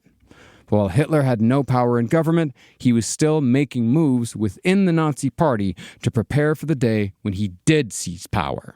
In 1929, Adolf Hitler made the fateful decision to appoint Heinrich Himmler as the sole commander of the entire SS. So, how did Hitler fit in if he had no position? Was he just like a mouthpiece? Yeah. You'll like see. a Tucker Carlson type of deal? No, he's just the guy. He's the guy behind the guy. He's the guy that's telling you, hey, we're here, we're getting there. We're going to take you where you need to go. Vote my people into power. Well, I need to get there eventually, but vote my people into power. You put this correctly last time. It kind of feels like he's like LeBron James of the Nazi Party. All these other guys, they're waiting because they know he's not going to be some little guy. He's the team captain. Yeah, don't, like, that's the thing. You don't put him as like a Reichstag member. He's too big for that. Yeah. He's too important for that. Yeah, they're aiming for him to be chancellor, which is their version of the prime minister. And it's more Jordan because of the tiny mustache. Yes. Well, that's after the fact. That's what they really. That was that Haynes commercial where he was trying stuff out, and If there was one man that is allowed to take back the Hitler mustache, it is the true goddamn American Michael Jordan. He tried. He's allowed to try. He tried, and he failed. Yes, but he's allowed to try. And he took that personally. Rise from your grave. Last Podcast on the Left is excited to collaborate with Audible. Audible has a massive range of ad-free crime fiction, nonfiction, and true crime podcasts. There's so many things you could do while you're listening to an audiobook. You can clean up your own personal crime scene. And that's easy to do, and you can learn it all from books. Some people also listen to audiobooks to go to sleep. But you could check out podcasts like This American Life, titles from true crime greats like Michael Connelly and Agatha Christie, and Audible originals like Dr. Death, The Cowboy. You can find whatever you're looking for on Audible. Plus, you can multitask while you do it. Find your next mystery on Audible. Audible. Stories that speak to you. New members can start listening with a 30-day free trial at audible.com/left. This is a paid ad by BetterHelp. it's so important to remember with the busyness of the holidays, every holiday, Arbor Day, that day about the planet, President's Day. There's so many things to adapt to in this life, and it doesn't follow a perfect plan. God, ruins the whole weekend. But therapy with BetterHelp, the world's largest online therapy platform, it can be a space to pause, reevaluate, and adjust to any unexpected changes. With over 30,000 therapists worldwide, BetterHelp is one of the leading online therapy platforms, having served millions of people globally. BetterHelp makes it easier to fit therapy into your routine. You're in good hands, too. BetterHelp therapists have at least 3 years and 1,000 hours of hands-on experience, and hold all required education, training, and certifications. It's easy to do, and the help is better over there. You don't have to navigate life's changes alone. Sign up and get 10% off at betterhelp.com/lastpod. That's betterhelp.com/lastpod. Is there anything better than a summer evening outdoors? Enjoy your space to the fullest with new greenery from Fast Growing Trees. I love a big, thick bush. Fast Growing Trees is America's largest, most trusted online nursery, and they can send me a big, thick bush any time of the day. It arrives at work. It arrives at my car. I can pinpoint on a Google map where it is. Send me a big, thick, brown bush. And they send it immediately when they have it, because sometimes the shaver comes to town. I remember one time I ordered a cherry wood tree from Fast Growing Trees, and my God, I couldn't cut it down no matter what my father told me to do. I had to lie to him about it, and next thing you know, I became the first president of the United States of America. And even you can become the first president of the United States of America with Fast Growing Trees. Right now, get up to half off select summer planning essentials, plus get an additional 20% off your first purchase with code LEFT at checkout. That's an additional 20% off at fastgrowingtrees.com with code LEFT at checkout. Offer is valid for a limited time only. Terms and conditions apply.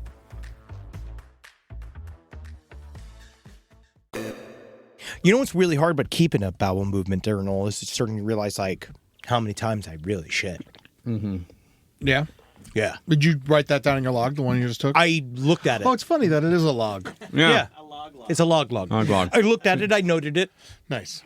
It was... Do you take pictures? Solid. No, not yet. It was solid. It had frayed edges. I would say it was more towards a ceramic tan. Yeah, in the days of the camera phone, the camera phone, isn't it far easier to just take a picture of it and send and text it to your doctor than it is to describe it with words? It seems that this woman doesn't want pictures of your feces. Yeah, it seems that she'd prefer my attempt at explaining them. Mm-hmm. I am going to start taking pictures. So when we have the one-on-one, I can show her. Maybe the problem is that she would get so many pictures of feces that she would lose track of whose was whose. Who's. So you should probably start writing your name down and the date and taking a picture of that. Or let's put a little clown face at the edge of your toilet so she knows who's So she knows it's you, yeah. That's Henry's. That's the next one. Back to Himmler. Now, even though Adolf Hitler was famously lazy and spent much of his time when he did finally get into office reading right-wing newspapers instead of listening to briefings or actually governing... God, who does it... It's just so fucking... He did have a knack for placing people where they could operate at maximum efficiency, which, fortunately, is not a skill that the current administration has. He really was, unfortunately, super good at delegating authority. He was. Yeah, he's like a Chili's manager. Yes. Yes, especially the one in Toledo by the 145. That's a high volume.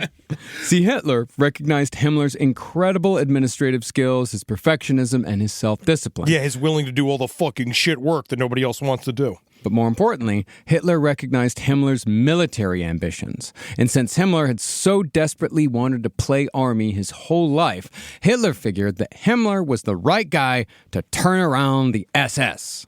See, at the time, the SS was sort of the disappointing younger brother of the SA, the stormtroopers. The SA, they'd been causing havoc all over Germany. They were doing fucking great. Oh, yeah. At least when it came to, the Nazis. But they were like scruffy and like... There was like tens of thousands of them, and they were very, very dangerous. But the vibe was distinctly one way. Yeah. Right? Like, well, it was was street like gang vibe. Street gang, young guys, high energy, lots of violence, but largely like they were sort of like kids. Like, I kind of feel like droogies. They reminded me of like Clockwork Orange, where they're running around doing chaos for chaos' sake. Less drugs, though. Yeah, and that's exactly what it was. And the SA were starting to become completely out of control. People were starting to complain, like, you created this monster, you need to get a handle on this shit, And Mr. they're all Hitler. like, oh. Well, he's like, my thing is I don't really get a handle on things unless I'm killing it in a mass state. So Himmler's 26 at this point, or like 30 maybe. He's about, we're at 1930 now. Is Hitler the same age? No, Hitler's a few years older. Okay. Yeah, Hitler, He's from senior class. yeah. Okay, gotcha. I don't know exactly how old Hitler is at this point. I think he's maybe like 5-6 years older. Okay. But yeah, Hitler died in his 50s, so he really wasn't that old either. He didn't look good, buddy.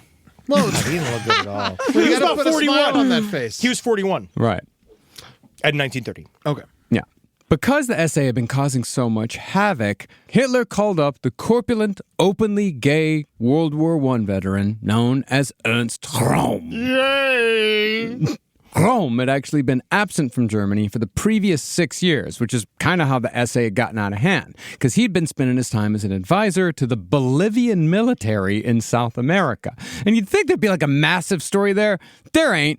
Like, he just hung out in South America for 6 years, kind of doing stuff, kind of not, had very little impact on the affairs of South America. But it does seem like it's a little eerie in the fact that they all went to South America. So there must have been some, like, not anything, but there must have been like that idea at some point must have at least been like tacked on a wall somewhere in a Nazi idea of like, retire to Bolivia. Like, yeah, it was just like, it just started with one guy's like, you remember like Ernst, like, and before we killed him, you remember he said Bolivia was really nice. He said it was like very cool for us. So it's very cool for us. The pork was unbelievable, honestly. Well, when Adolf Hitler called Röhm and asked him to return to Germany to run the SA once again in 1930, Röhm came running. Now, Himmler knew that as soon as he was put in charge of the SS, that he was going to have to break Also, away. please, prancing. But Himmler knew that as soon as he was put in charge of the SS, that he was going to have to break away from the SA eventually. At this point, the SS was a part of the SA, which meant that Himmler was beholden to Ernst Röhm.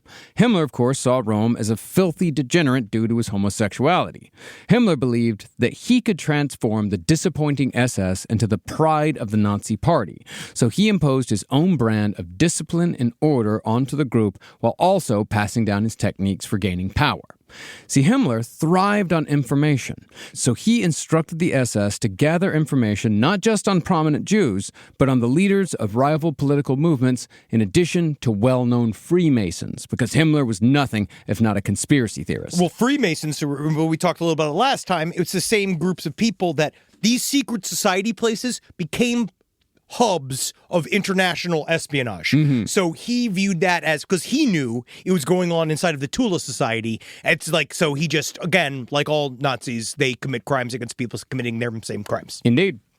But once Himmler was fully given the SS, he lost all enthusiasm for his wife Marga and their chicken farm, which was failing just as badly as every other agricultural pursuit Himmler had ever attempted. Where's my husband? All I have is all these feathers.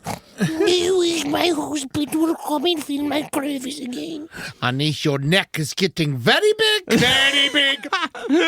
Can't keep coming home to this fucking neck. I'm sick of it clucking. See, Himmler had been appointed a spot in the Reichstag, a position that paid far better than chicken farming. Himmler was the type of guy that you put in the Reichstag. You don't put Hitler in the Reichstag.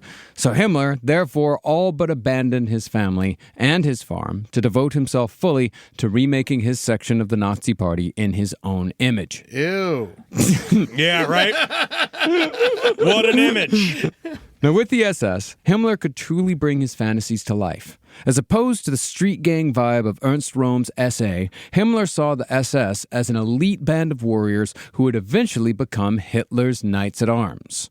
Following this line of gallantry, Himmler demanded that every SS leader follow and enforce Himmler's brand of strict discipline. SS men could not drink alcohol, they were required to get plenty of sleep, drink plenty of water, and their clothes were required to be clean and properly ironed at all times. I do believe there's a little bit of this, so we've seen this new kind of, this sentiment I keep coming about, of this idea of like civilized ways of doing things. Yes. And this is a civil way of doing things. We're doing these things proper way of doing things. And it's, you could see that that's what he did with the SS, where he started to understand, being like, we will make them a fearsome group of serial killers. But they will be very neat, so that people will at first think they're official and they're real. Yeah, they'll look up to them. They'll look up to them. Well, in other words, Himmler demanded that everyone beneath him be as exact, scrupulous, and pedantic as he was in all respects. This meant that Himmler's great obsession was the elevation of his men, so he had little to do with the day-to-day strategy of the Nazi Party. He wasn't in the meetings with Hitler and Göring and Goebbels. To build out the ranks of the SS, the most Nazi of the Nazis, Himmler purposefully sought out disaffected middle and upper middle-class young men like himself, as well as the sons of former nobility. These were the men who had a specific nut against the Weimar Republic and the communists, and bonus points were awarded to those who had formerly served other paramilitary organizations or had served in World War I, unlike Himmler. Because you know it's nice. Don't got to train them. Nope.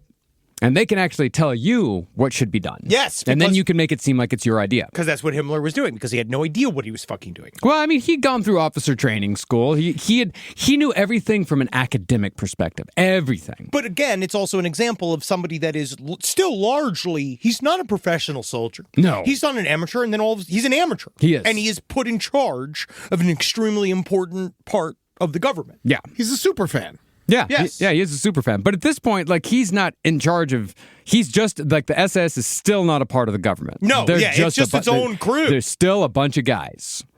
Now, a somewhat underrated aspect of the SS in terms of importance is their now infamous uniforms, which, contrary to popular belief, were not designed by Hugo Boss. What? They were manufactured by Hugo Boss. The seamstresses worked at Hugo Boss.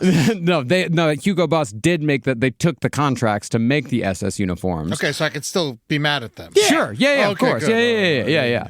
But the designer of the uniforms was none other than Heinrich Himmler. Yeah, you know what's nice about that guy?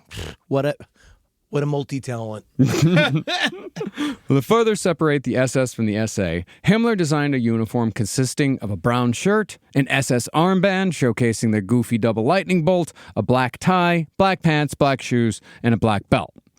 See, Himmler actually knew the power of branding, and especially the power of conformity, and he became so obsessed with the SS uniform that one could be dismissed from the SS, or even the Nazi Party itself, for wearing the uniform outside of Himmler's exacting standards. This has a psychological effect as well. Oh, yeah. This idea of making these rules that you almost can barely follow, it's a way it keeps you on the line, right? It's the same with all the other stuff. It makes you feel like you are a part of an elite group. Yeah, and but it's also the idea of knowing, like, I gave you all this, I put you in this position, and I can take it away for the tiniest reason. Yes. So be on your fucking toes.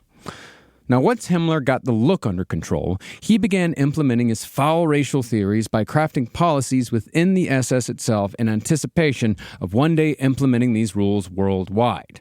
In 1931, Himmler formed the Race and Settlement Office. In German, that's called Reichssicherheitshauptamt.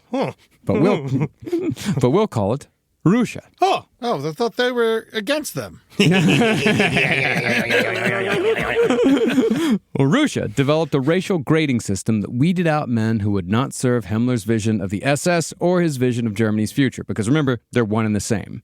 By investigating the physical characteristics of each applicant and grading them on a 5-point scale from pure Nordic to suspected non-European blood components, Himmler whittled down applicants to construct a group of perfect physical Nazis.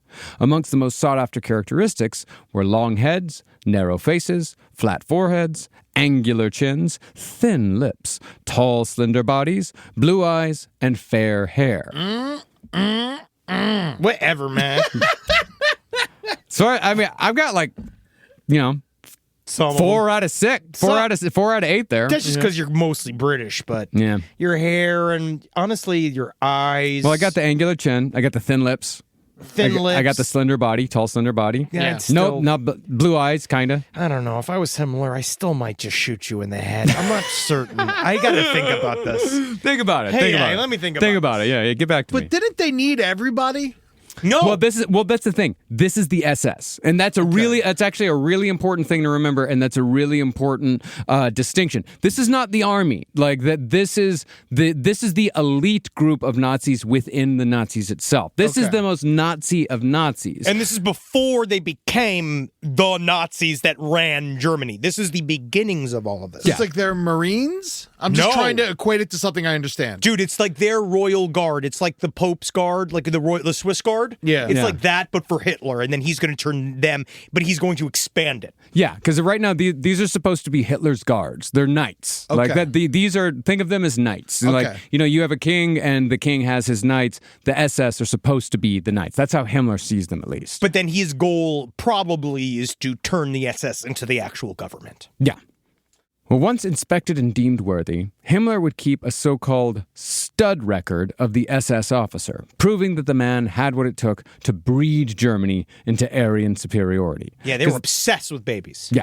But the great irony here is that everyone who worked at Russia knew that Heinrich Himmler himself did not in any way qualify as pure-blooded Nordic. In contrast to the ideal, Himmler had a small, pigeon-chested body, a round face, sallow skin, dark hair, and a receding chin, which were all signs of so-called non-European blood. After the war, one Russia examiner finally let his frustrations fly by openly saying that Himmler was, quote, an unassimilated half-breed, unfit, Ooh, them's fighting words. unfit to be even a member of the organization that Adolf Hitler, another obvious non-Aryan, had actually put him in charge of. But while Himmler was still alive, no one dared say anything about this to his face, save for one man. Dr. Werner Best, eventual organizer of the Einsatzgruppen and the creator of the Jewish registry in Germany. He did actually confront Himmler about his non-Nordic appearance. Himmler, however, was completely unfazed. He already knew he didn't fit the mold, but he had an answer all ready to go. While he didn't have an Aryan body, Himmler said, he did have, quote, A Nordic brain. yeah, his brain was Nordic. See? You can't check that. Fuck you. It's like a lot of people would assume I'm white.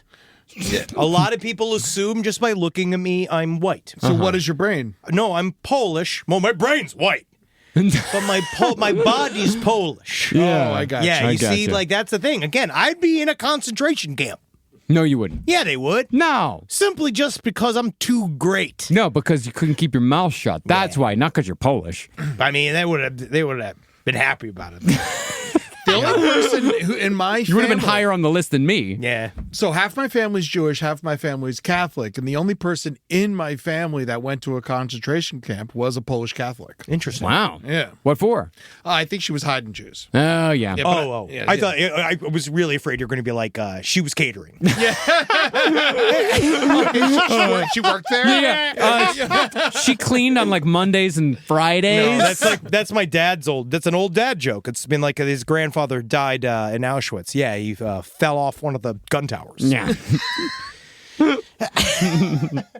Now, Himmler wormed his way into the lives of the men of the SS in far more ways than just examining their physical characteristics. In an attempt to control every aspect of their lives, Himmler decreed that the potential wives of any SS officer had to also undergo racial screenings and medical examinations.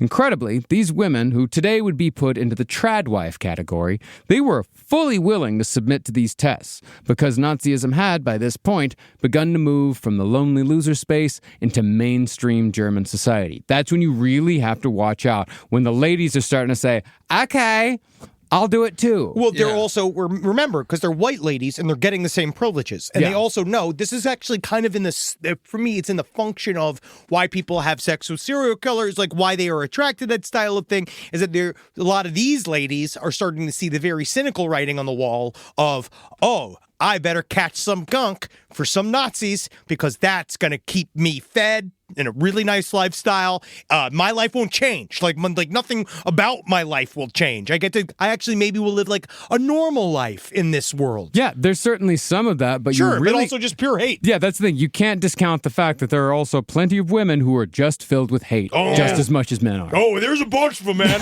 There's a bunch of them. You ladies, you guys got it. Yeah. You guys know what's going on. So before this, they all looked like Marga, but then they started looking a little better. Yeah. Well, the SS ones specifically.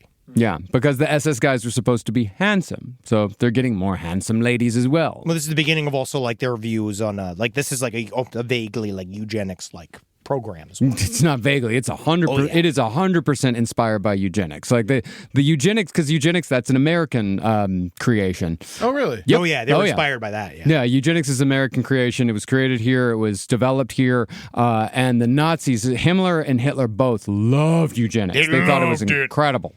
Yeah, Hitler was actually kind of surprised. He actually always expected America to like come around. He's like, they'll get into it eventually. Like, come on. Like, I mean, the Manifest Destiny, love that. Based my entire Lebensraum on that. That's awesome. Eugenics, they're super into that. I'm super into that. Well, to be honest, that's what once we get later on in the series, we'll talk about that. But I do think that is one of the weird like hitches in all this, is that these guys really do believe on some level that when we get the Third Reich up and running, the rest of the world is going to be into it. Yeah. Like there is like this kind of almost thought of like, once we get it all set, the rest of the world's going to be like, okay. Yeah, that looks cool. I want that. Yeah. Well, he fucked up by not telling Japan. Yeah. But it just turned out that like what's really probably good to hear is that a lot of these ideas aren't super popular across the world. And eventually you're going to end up in a trench covered in gasoline on fire. Concerning, Himmler's search for the perfect Aryan bride, if any fault was found in a potential wife for an SS member, Himmler had the power to deem the woman unsuitable for marriage. And if Himmler thought the woman was offensively unsuitable, he reserved the right to kick the man who brought her out of the SS altogether for even suggesting her as a potential mate. But once the woman was deemed suitable, Himmler would put her through so-called bride schools of his own design. These taught future SS wives the principles of both trad wifery and the principles that needed to be taught to their children to ensure that they were brought up in the proper Nazi fashion. Because the Nazis were very invested in children. Very much so. Yeah, well, I mean... They had to have 4. Yeah. That was the rule, right? Yeah. And eventually it got to be where children in Nazi Germany were the most terrifying people of all. Watch the white ribbon. Yeah. Yes. Yes, because the children were the ones who were telling on their parents. They were completely out of control, and parents everywhere in Germany were absolutely terrified of what was going to happen. Likewise, the men were told not to drink, fight, or have sex in excess, even with their own wives. Every SS man had to be extremely disciplined in every way, because Himmler believed that it was that discipline that made them good Aryan examples for the German people. Or as a good excuse for him not to fuck his own wife. I mean... No. You see, the rules. A real man. It's the rules. A real man only has sex once a month. Yeah, and I made the rules. Yes, I made the rules, but there's still the rules that I can't have sex with you, Marga. He just... What was that, Nick? Do you think that was Marga, or was Himmler gay? Sometimes I really wonder with how much focus he puts on handsome, broad-chested, tall men and measuring their bodies and taking pictures of their naked bodies and making sure they're fucking right and eating right. And all he's doing is watching these big alpha Germans that are taller than him, wider than him, stronger than him, and he's getting to like lord over them and like look at their piss and shit. It's an interesting theory. It's possible. But I think that... I just guess. Honestly, I think Himmler was asexual. Oh, yeah. I mean, he's a Nazi first. Yes, he's a Nazi first. And a lover third. Yeah. I don't think Himmler... Administrator second. Yeah. I don't think Himmler really had... If he did have sexual feelings, he didn't like them. Yeah. And he didn't really want them. Like, he didn't say... Like, sex to him was... useless. It was a nuisance. It's kind of like how I look at eating, you know? Yeah. It's like, it's a pain in the ass. I get it. Yeah. That's how I look at.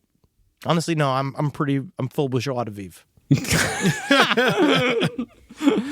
Now, what Himmler put the men of the SS through in order to be a part of his medieval night revival society was just the start. Essentially, what Himmler was doing with the SS was merely a blueprint that he planned to use for all society. He and he alone would decide who the ideal human should be. And while he knew that the creation of that ideal human would cause suffering on an unimaginable scale, he believed that any sacrifice was justified in the pursuit of that goal. In incredibly short order, though, Himmler's obsessions would catch on first in the Nazi Party and then throughout Germany, to the point where if you wanted to be a part of society, you had no choice but to believe in or at least accept the same things that Heinrich Himmler believed. It sounds like a silly term, but it's called Nazification. Yeah. And they say it a lot in historical contexts, and I did not know that actually really was that. And they talk about it. They talk about like the idea that like the boiling frog allegory, like this idea that you don't really understand quite how fast it's going, and then everything becomes Nazified. The judges become not like every single layer become infused with this fake thing everybody has to like walk through to like, you know, like all of the ritualistic behavioral, the Zig Heiling and the things you have to do, and it keeps people like locked in. And it just becomes a part of society. It's like it wasn't necessarily illegal to not Zig Heil people. Oh, but it was frowned upon. Well, you would get the shit beat out of you. Yeah. Like you could be beaten half to death for not Zig Heiling someone. And probably get beat to shit to death by a lot of things. Many things. Yes, there's so many faux. Like 'cause that's the thing. They created a whole new system of faux pas and a whole new system of things they could get pissed off about. Well, basically, Himmler was creating a new aristocracy from the peasantry, the aristocracy of the Third Reich. And it's a part of the egalitarian nature of the Nazis, which is very true. They understood a little bit about the class war stuff that Russia was talking about, and they understood that if we make this if we make this about the quote-unquote little people in the beginning. The Volk. Yes. That was the whole point. Was the Volk. It's all about der Volk, the people. In the existing aristocracy of Germany, however, the wealthiest people in the country, they believed that they could use the Nazis for their own personal gain. Oh. Yeah, this same thing is happening with rich men today. Men like Mark Zuckerberg. Mark Zuckerberg changed his entire personality to better fit in with this administration. There is no Mark Zuckerberg. Grilling these meats. Yeah, there is no Mark Zuckerberg. There is no Peter Smoke these Thiel. meats. Yeah, they're all... I'm starting to almost believe that they believe that. Do you know that that's a big thing with Peter Thiel right now, right? That he believes that AI is God. But he's saying this. He's saying it because he knows he's going to be in charge of it. So this is a new thing that they're doing is acquiring Christianity. It's this whole creating frameworks around Christian thought because they're reacting to our current government. Sure. Yeah. I mean, it's all about molding to fit into the government, so you can get what you want. You can get your law pushed through. You can get your favors. You can get whatever you want. And guess what? Peter Thiel and Mark Zuckerberg also think they're smarter than everybody else. Yes. And everybody's going to fall in line with whatever it is that they do. But the problem with pretending to be a monster is that both the pretender and the believer end up in the exact same spot in the end. Yes, be careful of what you pretend to be. Now, while Himmler was constructing his racial hierarchy within the SS, he met what could essentially be described as mini Himmler in terms of brutality and cruelty. A man who doesn't quite reach the heights of the Mount Rushmore of evil, but certainly has an honorable mention. That man who joined the SS in 1931 was Reinhard Heydrich. I got to say, he's all right. It's nice to see you, Mr. Himmler. I am a smaller than you. He's so smart. I am a peanut. Isn't this the guy we were originally going to do the series about? No. Okay. Oscar Derlewanger. Yeah. Okay. All yeah, right. that's where. Yeah, this started with Oscar Derlewanger and turned into Himmler. Okay. Cool. All right. See, Reinhard Heydrich was damn near Himmler's physical idea of what a Nazi should be. Heydrich was tall and blonde-haired, with a model physique and piercing, hypnotic blue eyes. God, Himmler just wants to be fucking ass full of that. Heydrich, however, wasn't perfect. He also had very wide, very feminine hips. His voice was far too high for a man. And he spoke in a nervous staccato. Men with big butts are weird. I have a big butt. No, but big butts. Yeah, You got a bubble butt. I got a bubble butt. You have a yeah. nice butt. I'm talking about big butts. Yeah, big wide butts. Yeah. I like my big white ass. You're talking about a grimace butt. Yeah. Yeah. But Reinhard Heydrich, he was alert, filled with nervous energy, hardworking, and above all, extremely intolerant to anyone who wasn't just like him. That's what you call a perfect Nazi. You know, I've got to say to you, Heinrich, I love your tolerance for intolerance. You like people that are just like me. Oh, if you don't like me, then I don't like them. That's it's your attitude I like. You not like me, but you like me. Okay, I'm already annoyed by you. Now waggle your fat ass out of this room, please. Ooh, you like it when I leave, yeah. but you love to watch me go. Ooh, shites and schniken. I want to put my strudel in that fucking click clock clock. Oh, I dropped me pencil. I just dropped a mine pencil. Personality-wise, Heydrich was the perfect match for Himmler's cunning, an astute and calculating Nazi who surrounded himself with men who compensated for his failings while remaining subservient. But the problem is, I was constantly knocking things over with his big old butt. That is like a thing that allows it doesn't allow you to go to management. See, Heydrich was the one who came up with the idea that the SS should have an intelligence service specifically to secretly investigate other members of the Nazi Party. Every member of the Nazi Party. And any Nazi whose ambitions didn't line up with Hitler's, Himmler's, or Heydrich's would be identified and eliminated at the proper time. I will kick them out. We will get these bad Nazis, the bad Nazis for being not bad enough, and we'll kick them out. Mostly it came down to, like, do you believe that Adolf Hitler is the one and only Fuhrer? And if the answer was anything other than absolutely, or just the idea that any Jewish person could be saved. Yeah. These sorts of ideas created a mutual respect between Himmler and Heydrich over the next 10 years, until, of course, Heydrich was killed in 1942 while he was plotting to surpass Himmler and even Adolf Hitler himself. And that's the key. That's Himmler in a nutshell, because Himmler knows that he also wants to do the same thing. Yeah. But a guy like Heydrich, he just doesn't do it right. No. Himmler knows you gotta be very patient. Mm-hmm. You gotta wait for just the right moment. And even when he had his moment, he was still too fucking stupid to notice. That's what happens with being a fucking Nazi. Apparently, it means that you're not super good at many things. Yeah. But even though Heydrich was close to the Aryan ideal, many of the other men that Himmler chose as leaders in the SS weren't.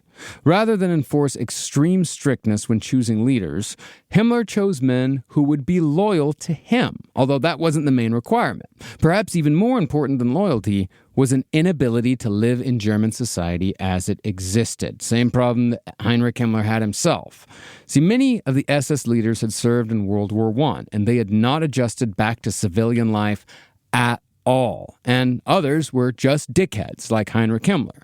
Himmler, therefore, chose men who otherwise would not have been able to hold positions of real power, like, say, making a podcast host the deputy director of the FBI. And it was the elevation that created the loyalty that Himmler needed so badly. I also think it serves as a function when somebody doesn't know quite what they're doing and they're put in a really perilous situation that requires a lot of attention, and then you can get quite a lot out of that person. Yeah, you can. So you kill him? Yeah. Or until something bad happens to them. Yeah, or they self-destruct. Yeah. Now, while it sounds like the SS was nobody's idea of a good or even tolerable time, Himmler's ideas were attractive to a lot of young Germans. See, when Himmler took control of the SS in 1929, he commanded only 280 men. By 1932, though, the SS numbered 30,000. Fuck. 280 to 30,000 in 3 years, and this is entirely under Heinrich Himmler's control. Hard worker. And they had specialist departments. They had administration, training, discipline, intelligence. But even though Himmler was extremely important within the party itself, he somewhat operated outside of everyone else. Heinrich Himmler and Adolf Hitler never built an intimate relationship with each other, like, say, Hitler and Goebbels or Hitler and Göring. Those guys, they all stayed over at each other's houses, had big Nazi slumber parties all the time. Oh, that's so cute. Very Them, cute. like, doing makeup and playing, like, with that dating game with the phone. Yeah, who do you, the mystery date? Yeah. I'm the mystery date. It's me. Yeah, let's go to the mall. In the rainbow game? No, You know, when they all wear different kinds of lipstick and they're yeah, blowing the one guy. Yeah. But Himmler was always sort of the cheese that stood alone. Yeah. Instead, Himmler made connections with everyone around Hitler, which kept his name in good standing with the Fuhrer, and it kept Himmler out of Hitler's crosshairs when something went wrong. This also kept Himmler in the perfect position to scavenge power when a fellow Nazi fucked up. And the perfect position to scavenge power for even if Hitler fucks up. Yes. Because then you're not right next to him when that man eventually goes down. Well, Hitler's the ultimate carcass. Like, that's the big one that he's waiting for. Oh, yeah. As it turned out, Himmler had backed the right horse when he chose the Nazis, at least when it came to power. The party did not when it comes to, like, the ideas. hanging out. Yeah. Creativity. Yeah, the parties. Yeah. The Nazis did even better in the election of 1932, doubling their wins to 37.4% of the overall vote. And that doesn't sound like a whole lot in our two-party system. That's more than what Trump fucking won with. That's like literally like the amount of people that abstained from the vote. Yeah. But that was a massive show of support from the people in a parliamentary system like Germany's. As such, the day after those elections, both Rome's SA and Himmler's SS launched a series of bombings against Nazi opponents in the city of Königsberg. Several elected communist officials were straight up murdered, and socialist newspaper editors were injured in a campaign that had been masterminded by Heinrich Himmler himself. But within the government, Himmler was simultaneously working alongside Hitler and the German vice-chancellor, a sniveling little fucking weasel. He's one of history's great villains, Franz von Papen. His lack of cowardice is like his lack of strength. Yes. Is the exact reason why. And like this is the thing. He's why Hitler got into power. Yeah. He is the man who opened the door for Hitler. Because together, these three men formulated a plan to fully integrate the Nazis into government, even though Franz von Papen knew that the Nazis were dangerous. He just thought that he was smarter. Well, they also knew that the Nazis wouldn't be able to be the governmental body that they need to be, right? Because that's the other thing, too, is that when the Nazis come together, like, this is the type of thing where they have to build a coalition government. They have to build a government out. It's very complicated. So, and these guys don't have any administrative experience at all. And so these guys all think like, we're going to ride these Nazis and then we're going to ditch them. Yeah. Now, when they killed all these communists, did they just replace them with Nazis? No, they just died. Everybody just died. It's all happening so fast. Yeah, I mean, it does happen very, very fast. Now, von Papen was not the only conservative who believed he could use Hitler for his own purposes. Everyone thought that they could use Hitler. See, after the Great Depression, the Nazis became the most popular conservative alternative to the Communist and Social Democratic parties, and the capitalist conservatives of Germany wanted to do anything to keep the left wing out. So, seeing how popular the Nazis were, and thinking that Hitler was sort of a useful idiot, the conservatives began machinations to install Hitler as Germany's chancellor, which was the highest position of power in Germany, right under the president. They think, all right, we get Hitler in there, we can ride this fucker until the wheels fall off, just so long as we don't get anybody in government that might actually, I don't know, tax us or like help people or anything like that. Now, fuck that. We want to keep all of our money, put Hitler in. We can handle it. Take a chancellor on Adolf Hitler. Wow, you should have been there. Yeah, when you're right, you're right. Dude, they needed you then. Oh my God, if they had just let one Jew in, you would have been the perfect one for Hitler. God, he needed you.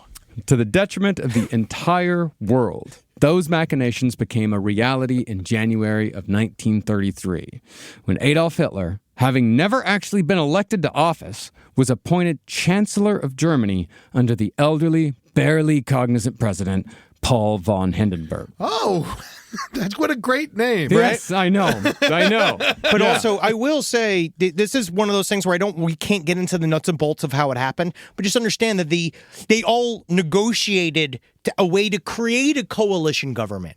They needed the Nazis to create a coalition conservative government, and there was involved all these guys negotiating, and one of the final negotiating point was like, okay, if we just give him the chance, he was like a co-chancellor. Right? Yeah. Isn't the thing that was like him and Van Papen kind of, they were like, well, he's just in there nominally. He's it's not very really complicated. Yeah. But they did, the point is that they all thought that they could control him. Yeah. And von Hindenburg, at this point, he's in his 80s. He's fucking barely there. And he's also very tired. Yeah, and they're all telling him that the other parties are going to destroy the concept of the aristocracy and they're going to pull these things. And he's like, I can't have that happen. And then he also was having problems with war outside of Germany. And they said, what if we give you the stormtroopers as German soldiers? Yeah. And so he was like, all right.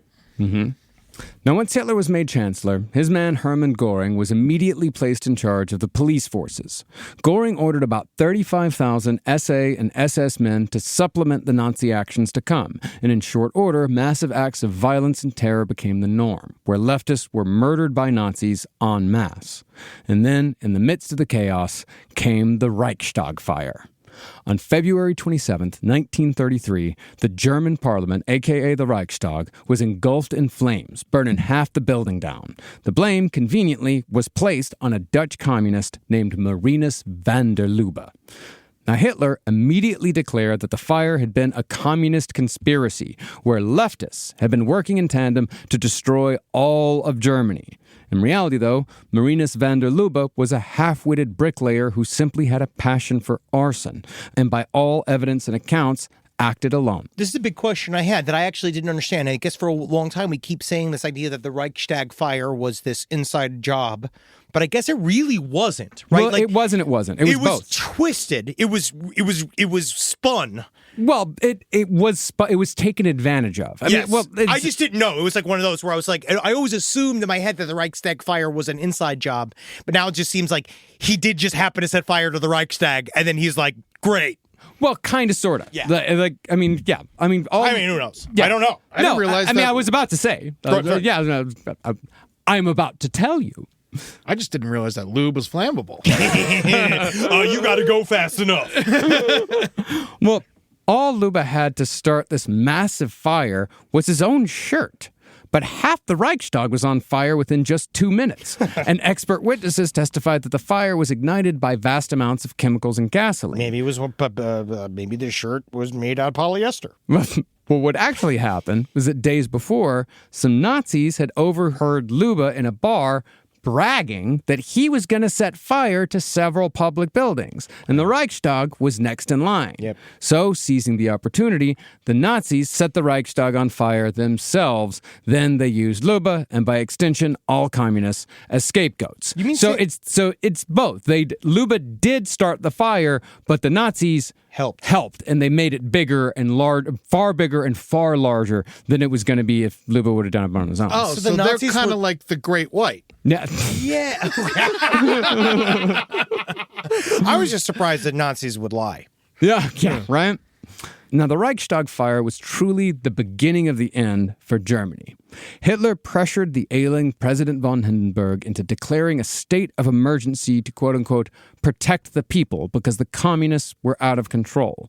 And the people let it happen because they believed Hitler's lies about the danger that leftists posed. Again, Hitler was telling everybody that the leftists are coming for you, they're going to destroy us all, they're here to destroy the country, so you need to give me all of the power so I can protect you against the leftists. And the Nazis claimed that they had found documents, which those documents have never been seen. But the Nazis said that the communists were planning to burn down government buildings, museums, and mansions. Women and children were going to be executed, and the communists were not going to stop until every wealthy German was dead. Well, thank God they stopped those communists.